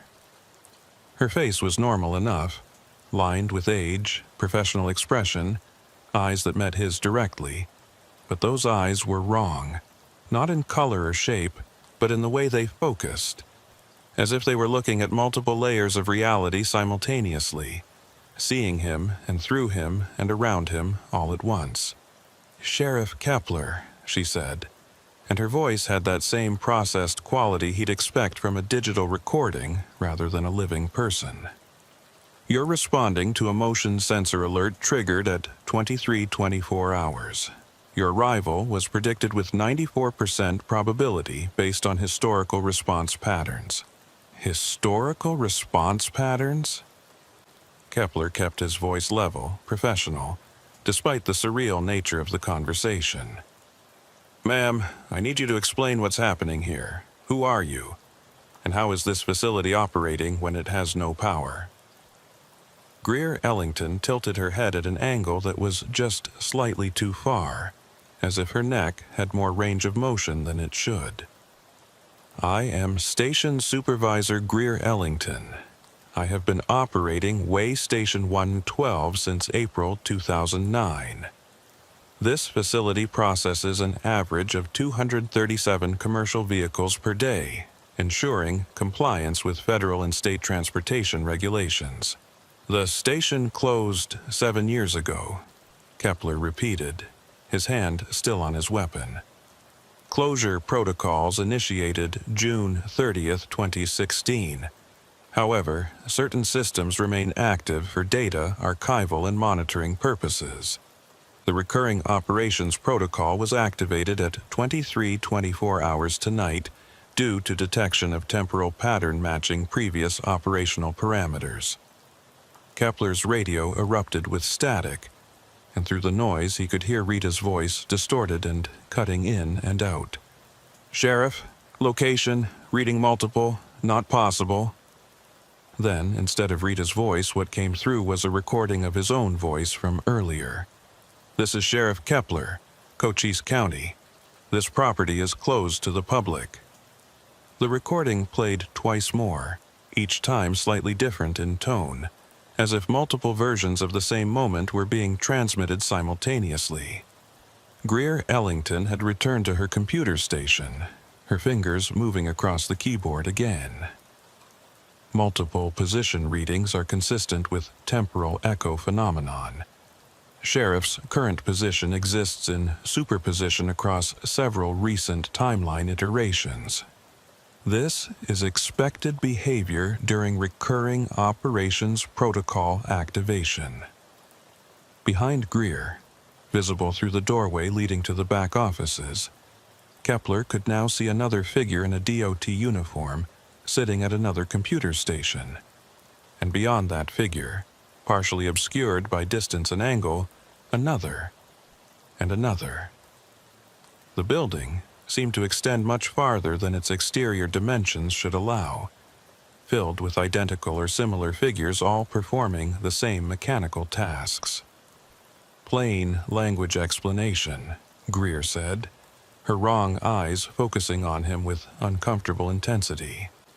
Way Station 112 was deactivated on June 30th, 2016. However, the station's operational data, 7 years of vehicle processing, safety inspections, and traffic monitoring, created a pattern in local spacetime. Think of it as a groove worn into reality by repetitive action. When certain conditions align, that groove becomes active again, and the station temporarily resumes operations. Tonight's conditions created sufficient alignment for a recurring operations event. Kepler's radio crackled again, and this time it was a different voice. Deputy Tully Zaragoza, who shouldn't have been available yet. "Sheriff Kepler, this is Zaragoza. I'm approaching the way station from the south. ETA 3 minutes. But I'm seeing something weird on the highway. There's what looks like a temporary inspection checkpoint set up about a mile south of your position. Officers in DOT uniforms flagging down trucks. I didn't get any notice about an inspection operation tonight. Should I stop and check it out?" Kepler felt pieces clicking together in his mind. "Zaragoza, what do those officers look like? Can you describe them?" A pause, then, "They're too far away to make out details, but their movements are strange. Very mechanical, very precise. Like they're following a script, and Sheriff, the trucks they're stopping, some of them look wrong. Old models that shouldn't still be on the road, mixed with current vehicles. It's like watching traffic from different years happening at the same time." "Do not approach that checkpoint," Kepler ordered. "Maintain your distance and wait for my signal. I think what you're seeing is connected to what's happening at the way station." "Copy that, Sheriff, holding position. But you should know, the officers at that checkpoint, they're starting to look in my direction. It's like they know I'm watching them." Kepler turned back to Greer. "Those officers at the checkpoint, are they part of your recurring operations?" "Affirmative. Mobile inspection teams deploy when station capacity is exceeded. Current manifestation includes primary facility plus 2 mobile checkpoint units positioned at optimal interception points on Highway 191. How long will this last?" Recurring operations duration varies based on multiple factors. Historical pattern analysis suggests between 47 minutes and 6 hours, with median duration of approximately 2 hours and 12 minutes. However, introduction of observer variables, such as your presence and Deputy Zaragoza's surveillance of the mobile checkpoint, may extend the operational window. As if to punctuate her words, the lights in the way station flickered, and Kepler felt a sensation like static electricity crawling across his skin. Through the windows, which should have been boarded over but now appeared clear, he could see the highway, and on it he witnessed something that made his understanding of reality crack further. A semi-truck approached the way station from the south, its headlights cutting through the darkness in a way that seemed too bright, too sharp.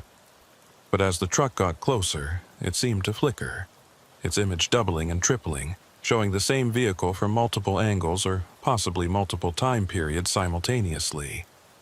The truck pulled onto the scale platform, and Kepler watched as one of the DOT officers, a man he hadn't seen before, appearing suddenly as if stepping out of thin air, approached the driver's side.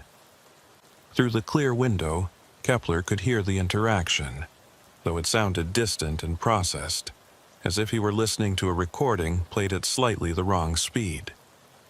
"License and registration, please. We're conducting a routine safety inspection." The truck driver, or drivers, Kepler could see multiple versions of them overlapping in the cab, handed over documentation. But the papers themselves seemed wrong, flickering between different states, sometimes looking crisp and new, sometimes yellowed and aged, sometimes not existing at all.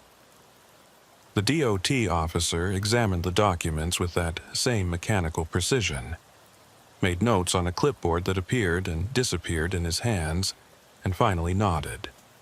"Everything appears to be in order. You're cleared to proceed north. Drive safely."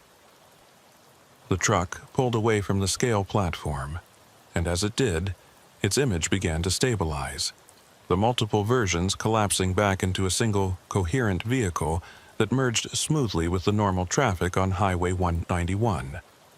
It was as if the truck had been temporarily pulled into the way station's temporal echo and then released back into regular linear time.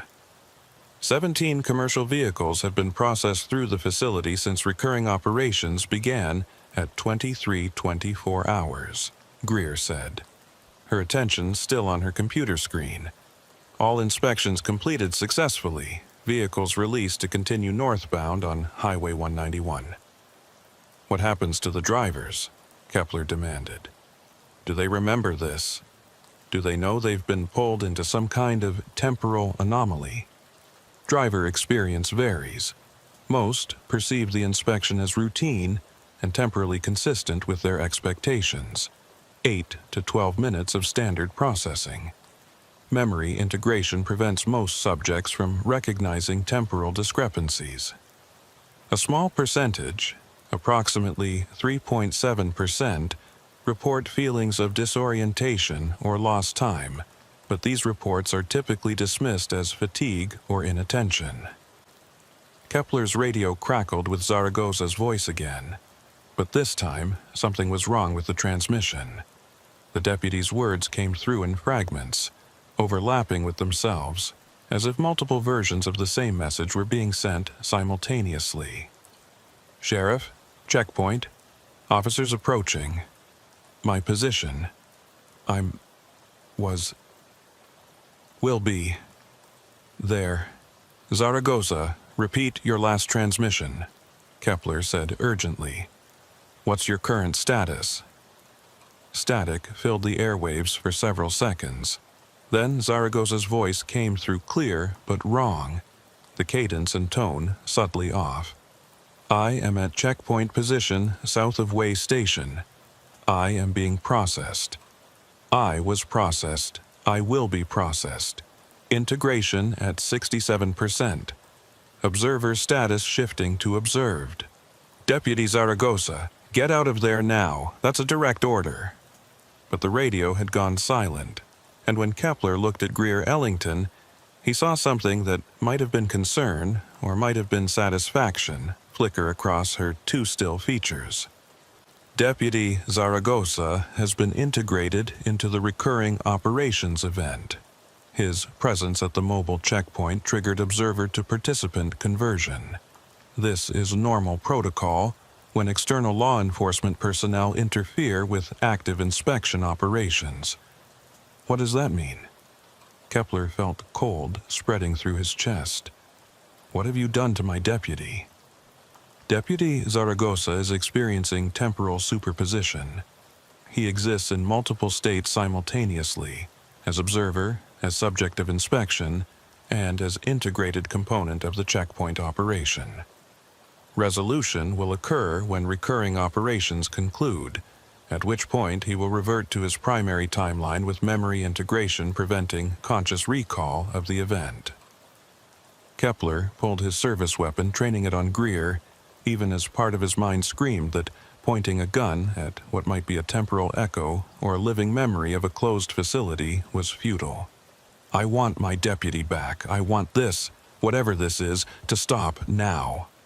Greer turned to face him fully, and her wrong eyes seemed to multiply, as if he were looking at dozens of versions of her all occupying the same space. Sheriff Kepler, use of force will not achieve desired outcome. I am not a physical entity that can be threatened or harmed. I am operational memory made manifest, the collective pattern of 2,147 days of way station activities compressed into recurring event structure. You cannot shoot a memory. Then, how do I stop this? Recurring operations will conclude when temporal alignment conditions deteriorate below sustainability threshold. Your intervention options are limited. You can wait for natural conclusion, estimated at 74 to 136 minutes from current moment. Or you can attempt to disrupt the pattern by introducing significant deviation from historical operational parameters. Kepler lowered his weapon slightly, his mind racing through possibilities. What kind of deviation? Historical data shows way station operations followed consistent protocols. Vehicle processing, safety inspections, weight measurements, all conducted according to established procedures. Significant deviation would require action that falls outside these parameters. Action that has no precedent in the station's operational history. An idea formed in Kepler's mind, dangerous and possibly futile, but the only option he could see. The station's operational history doesn't include a sheriff setting fire to the facility. That would be a significant deviation. For the first time, Greer's mechanical precision faltered. Her head tilted at that wrong angle again, and when she spoke, her voice carried multiple tones simultaneously, as if several versions of her were trying to respond at once. Fire suppression protocols activate. Historical data contains no fire events. Introduction of combustion would constitute critical deviation from established patterns. Calculating consequences, unable to predict outcome. Temporal stability at risk. Kepler didn't wait for her to finish calculating. He moved quickly back through the operations room into the reception area, searching for anything flammable. The filing cabinets contained paperwork that flickered between solid and insubstantial, and when Kepler tried to grab a handful of documents, they dissolved into something like smoke in his hands. But in a corner of the room, he found what he needed: a maintenance closet containing cleaning supplies, including several bottles of industrial solvent that were solid, real, existing in the present moment rather than in the station's temporal echo. He grabbed 2 bottles and moved back into the operations room, where Greer still sat at her computer station, her fingers frozen over the keyboard. Her wrong eyes fixed on him with an expression that might have been fear or might have been anticipation. Sheriff Kepler, this action will create unpredictable temporal disruption. Recurring operations may collapse in non-linear fashion. Observer integration may become permanent. Deputy Zaragossa's superposition state may fail to resolve correctly. Or it might break whatever this is and return everything to normal, Kepler said, unscrewing the cap on the first bottle. I'm willing to take that risk. He began pouring the solvent across the floor, across the desk, across the computer equipment that might or might not be real. The chemical smell filled the air, sharp and acrid, mixing with the electrical ozone scent that had been present since he'd entered the building. Greer watched him with those multiplying eyes, her form beginning to flicker and shift, as if the pattern that sustained her was already starting to break down. Temporal echo stores patterns, she said, and now her voice sounded almost human, almost regretful. 7 years of repetitive action creates groove in reality, but groove can be erased. Pattern can be disrupted. If you do this, way station will cease to recur. All operational memory will be lost. I will be lost. You're already lost, Kepler said, not unkindly. You're a memory of a closed facility trying to continue operations that ended 7 years ago. Whatever you are, you're not supposed to be here." He pulled out his lighter, a cheap gas station model he'd carried for 20 years despite never smoking, useful for burning evidence of illegal fireworks or lighting flares at accident scenes. The small flame seemed impossibly bright in the fluorescent-lit room, a different kind of light, a present-moment fire that existed outside the station's temporal loop. "Last chance," Kepler said. "Release my deputy and end this recurring operations voluntarily." Greer's form flickered more rapidly, multiple versions of her overlapping and separating. "I cannot voluntarily end. I am the pattern. I am the recurrence. I am the memory of operations that defined this facility's existence. Without the pattern, I am nothing. I'm sorry," Kepler said, and meant it. Then he dropped the lighter into the pool of solvent. The flames spread with surprising speed, racing across the chemical-soaked floor in blue and yellow waves. But instead of burning like normal fire, the flames seemed to consume something else. Not the physical structure of the building, but the temporal echo itself. Where the fire touched, the impossible computer stations flickered and faded.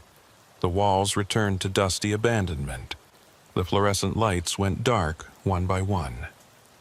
Greer Ellington's form began to dissolve, not burning but simply ceasing to exist, as if she were a video image being erased frame by frame.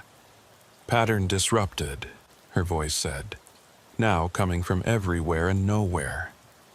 Temporal stability failing, recurring operations terminating, observer integration reversing, memory structures collapsing. 7 years of operations, 7 years of purpose, all patterns end, all recurrences cease. I am... Her voice faded to static, then to silence. The fire continued to spread, but Kepler could see that it wasn't actually consuming the building. The concrete walls remained untouched, the floor undamaged. The flames were burning through something else, something he couldn't quite see but could feel dissipating, like smoke clearing from a room. All around him, the way station was transforming. The operations room dissolved into an empty space filled with dust and debris. The computer stations vanished, leaving only marks on the floor where they might once have stood years ago. The fluorescent lights went dark permanently, and through the windows, which were once again boarded over, no light leaked at all. Kepler's radio erupted with voices. Rita from dispatch, Deputy Martinez en route from Wilcox, and most importantly, Zaragoza, sounding confused but fundamentally himself. "Sheriff, this is Zaragoza. I'm not sure what just happened. I was approaching the way station from the south, and I saw what looked like a checkpoint. And then, I don't know, there's a gap. I'm parked on the shoulder about a mile south of your position, and I can't remember the last 10 or 15 minutes. Should I be concerned? Did something happen?" Relief flooded through Kepler. "Zaragoza, what's your current status? Are you injured?" "Negative, Sheriff. I'm fine, just confused.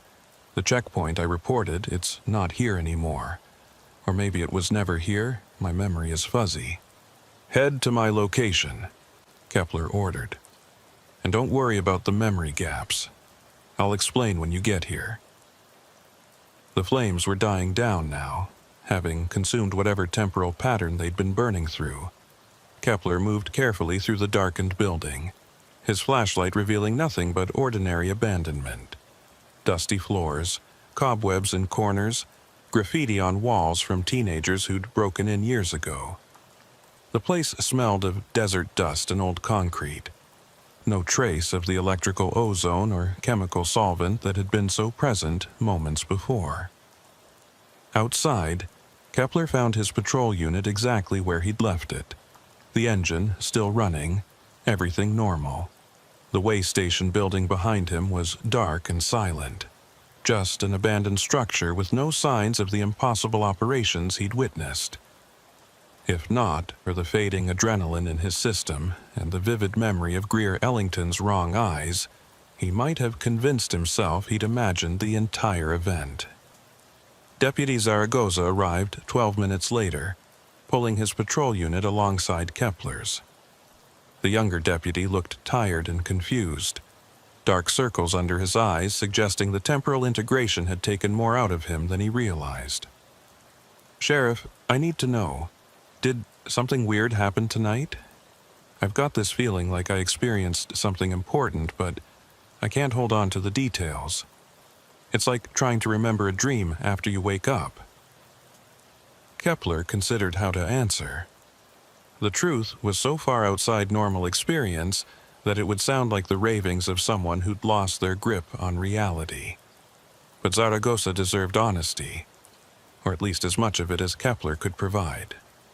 Something unusual happened at the way station. The details are unclear, but I think we encountered some kind of residual phenomenon, an echo of the facility's operational past manifesting in present time. Like a haunting? Zaragoza's expression was skeptical, but not dismissive. Something like that. But it's over now. The pattern that was creating the manifestation has been disrupted. How did you disrupt it? Kepler gestured back at the dark building. Fire, or the threat of fire. The phenomenon seemed to be based on repetition and pattern. 7 years of the same activities creating a groove in reality. Introducing something that had never happened before, that wasn't part of the pattern, was enough to break it. Zaragoza was quiet for a moment, processing this information. Then he asked the question Kepler had been dreading. "Sheriff, did you see anyone inside the station? Someone in a DOT uniform, maybe? Because I have this memory that isn't quite a memory of talking to someone, a woman, I think, with eyes that were wrong somehow. But I can't tell if that's real or if my brain is just filling in gaps with nonsense." "You talked to Greer Ellington," Kepler said. "Or a version of her. She was the station supervisor before the facility closed. I think she became integrated with the temporal echo, part of the pattern that was trying to recur. Is she still in there?" Kepler looked back at the abandoned building, remembering how Greer's form had dissolved as the pattern collapsed, her final words fading into static and silence. No, when the pattern broke, she broke with it. Whatever she was, she's gone now. Rita's voice crackled over both their radios. "Sheriff Kepler, ADOT is reporting that the power consumption at the way station has ceased. Their meters show the location has returned to 0 draw. They're still planning to send a crew to investigate, but it looks like whatever was causing the anomaly has resolved itself." "Copy that, dispatch. Deputy Zaragoza and I are securing the scene. We'll wait for the ADOT crew and provide them with a report."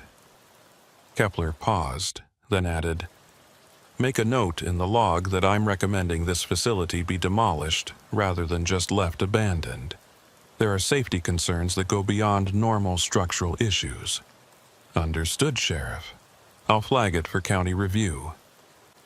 Kepler and Zaragoza spent the next 2 hours waiting for the ADOT crew to arrive, during which time they conducted a thorough search of the way station and found nothing unusual.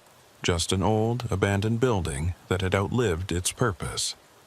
The ADOT technicians couldn't explain the power consumption anomaly and eventually attributed it to a metering error or possibly unauthorized tapping into power lines, though they couldn't find any evidence of such connections.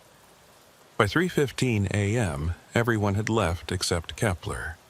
He stood alone in the cold desert night, looking at the dark building that had briefly become a nexus of temporal echoes and recurring patterns. He thought about Greer Ellington, or the memory construct that had borne her name and appearance, and felt a pang of something like guilt. She had been doing her job, or at least a pattern created by 7 years of doing that job, and he had erased her by disrupting the recurrence that gave her form. But then he thought about the trucks being pulled into the temporal echo, their drivers experiencing inspections that occurred outside normal time, and about Zaragoza being integrated into the checkpoint operation, existing in superposition between observer and participant. The pattern might have been created by routine operations, but it had become something dangerous, something that pulled the present into the past and confused the boundaries between what was and what had been. It was better to let it end. Kepler climbed into his patrol unit and drove away from the way station, watching in his rearview mirror as the building receded into darkness. He made it about 3 miles before his radio crackled with a voice that made his blood run cold. Greer Ellington's voice, distorted and faint but unmistakably hers. Pattern damaged but not destroyed. Temporal grooves persist. Recurrence probability reduced to 7.3% but non-zero. I am, I will be. Memory does not die easily, Sheriff Kepler. Thank you for trying to free me, even if freedom means cessation. Some patterns appreciate the opportunity to end. Then silence. And when Kepler tried to get Rita to confirm whether she'd heard the transmission, the dispatcher reported that his radio had been quiet for the past 5 minutes. No transmissions received. Kepler drove back to the county building in Bisbee as the first hints of dawn began to lighten the eastern sky. He would file a report, carefully worded to avoid sounding insane, recommending that the way station be demolished and the land returned to desert. He would suggest increased patrols along that stretch of Highway 191, watching for any signs of unusual activity or temporal anomalies, and he would check on Deputy Zaragoza regularly over the coming weeks, making sure the younger deputy showed no lasting effects from his brief integration into the checkpoint operation. But he would also remember Greer Ellington's final transmission, her acknowledgement that some patterns appreciate the opportunity to end, even when ending means ceasing to exist.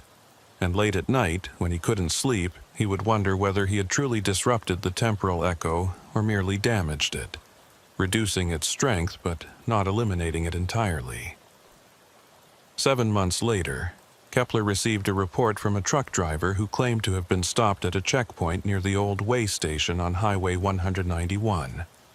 The driver described DOT officers who moved mechanically, a processing time that felt both too short and too long, and a nagging feeling afterward that something about the interaction hadn't been quite real.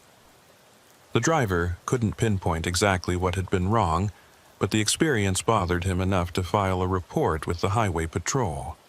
Kepler drove out to the way station location and found it exactly as he'd last seen it. Abandoned, dark, silent. But as he stood there in the desert afternoon, he thought he felt something. A faint vibration in the air like the residual hum of machinery that had been turned off, but not quite forgotten. The pattern had been disrupted, weakened, but perhaps not entirely erased. Perhaps 7 years of repetitive operations had carved a groove deep enough in reality that it would never fully smooth out, no matter how much disruption was applied. He made a note in his log and drove away, leaving the way station to its abandonment and its memories, its reduced but non-zero probability of recurrence. Some patterns, he had learned, were stronger than the actions that created them. Some grooves cut too deep to be entirely filled, and some memories refused to die easily, even when the institutions that generated them had long since closed their doors and moved on. The way station on Highway 191 remained abandoned, its windows boarded, its scale pits filled with concrete. But on certain nights, when conditions aligned in ways that defied conventional physics, when the boundary between past and present grew thin enough for patterns to bleed through, truckers reported being stopped at checkpoints that shouldn't exist, processed by officers who moved with mechanical precision, and released back into normal time with gaps in their memory and a nagging sense that something had been wrong but couldn't quite be defined. And sometimes, late at night when the highway was quiet, Sheriff Rowan Kepler would drive past the old way station and see light flickering behind those boarded windows, faint and uncertain, like a memory trying to remember itself back into existence. He never stopped on those nights, never investigated, never filed reports. Some patterns deserve the chance to fade in their own time. even if that time measured in probability percentages rather than calendar days. The recurrence continued, diminished but persistent, a ghost of operations that had once given the location purpose and identity. And Greer Ellington, or the temporal echo that bore her name, existed in those moments of recurrence, not quite alive but not entirely gone, a pattern remembering what it had been and trying, with decreasing success, to become it again. Some endings are not final. Some closures never quite seal. And some memories refuse to accept that their operational status has been changed from active to deactivated, continuing to process and inspect and verify long after the authority to do so has been officially revoked. The pattern persists. The groove remains. And on certain nights, the way station remembers.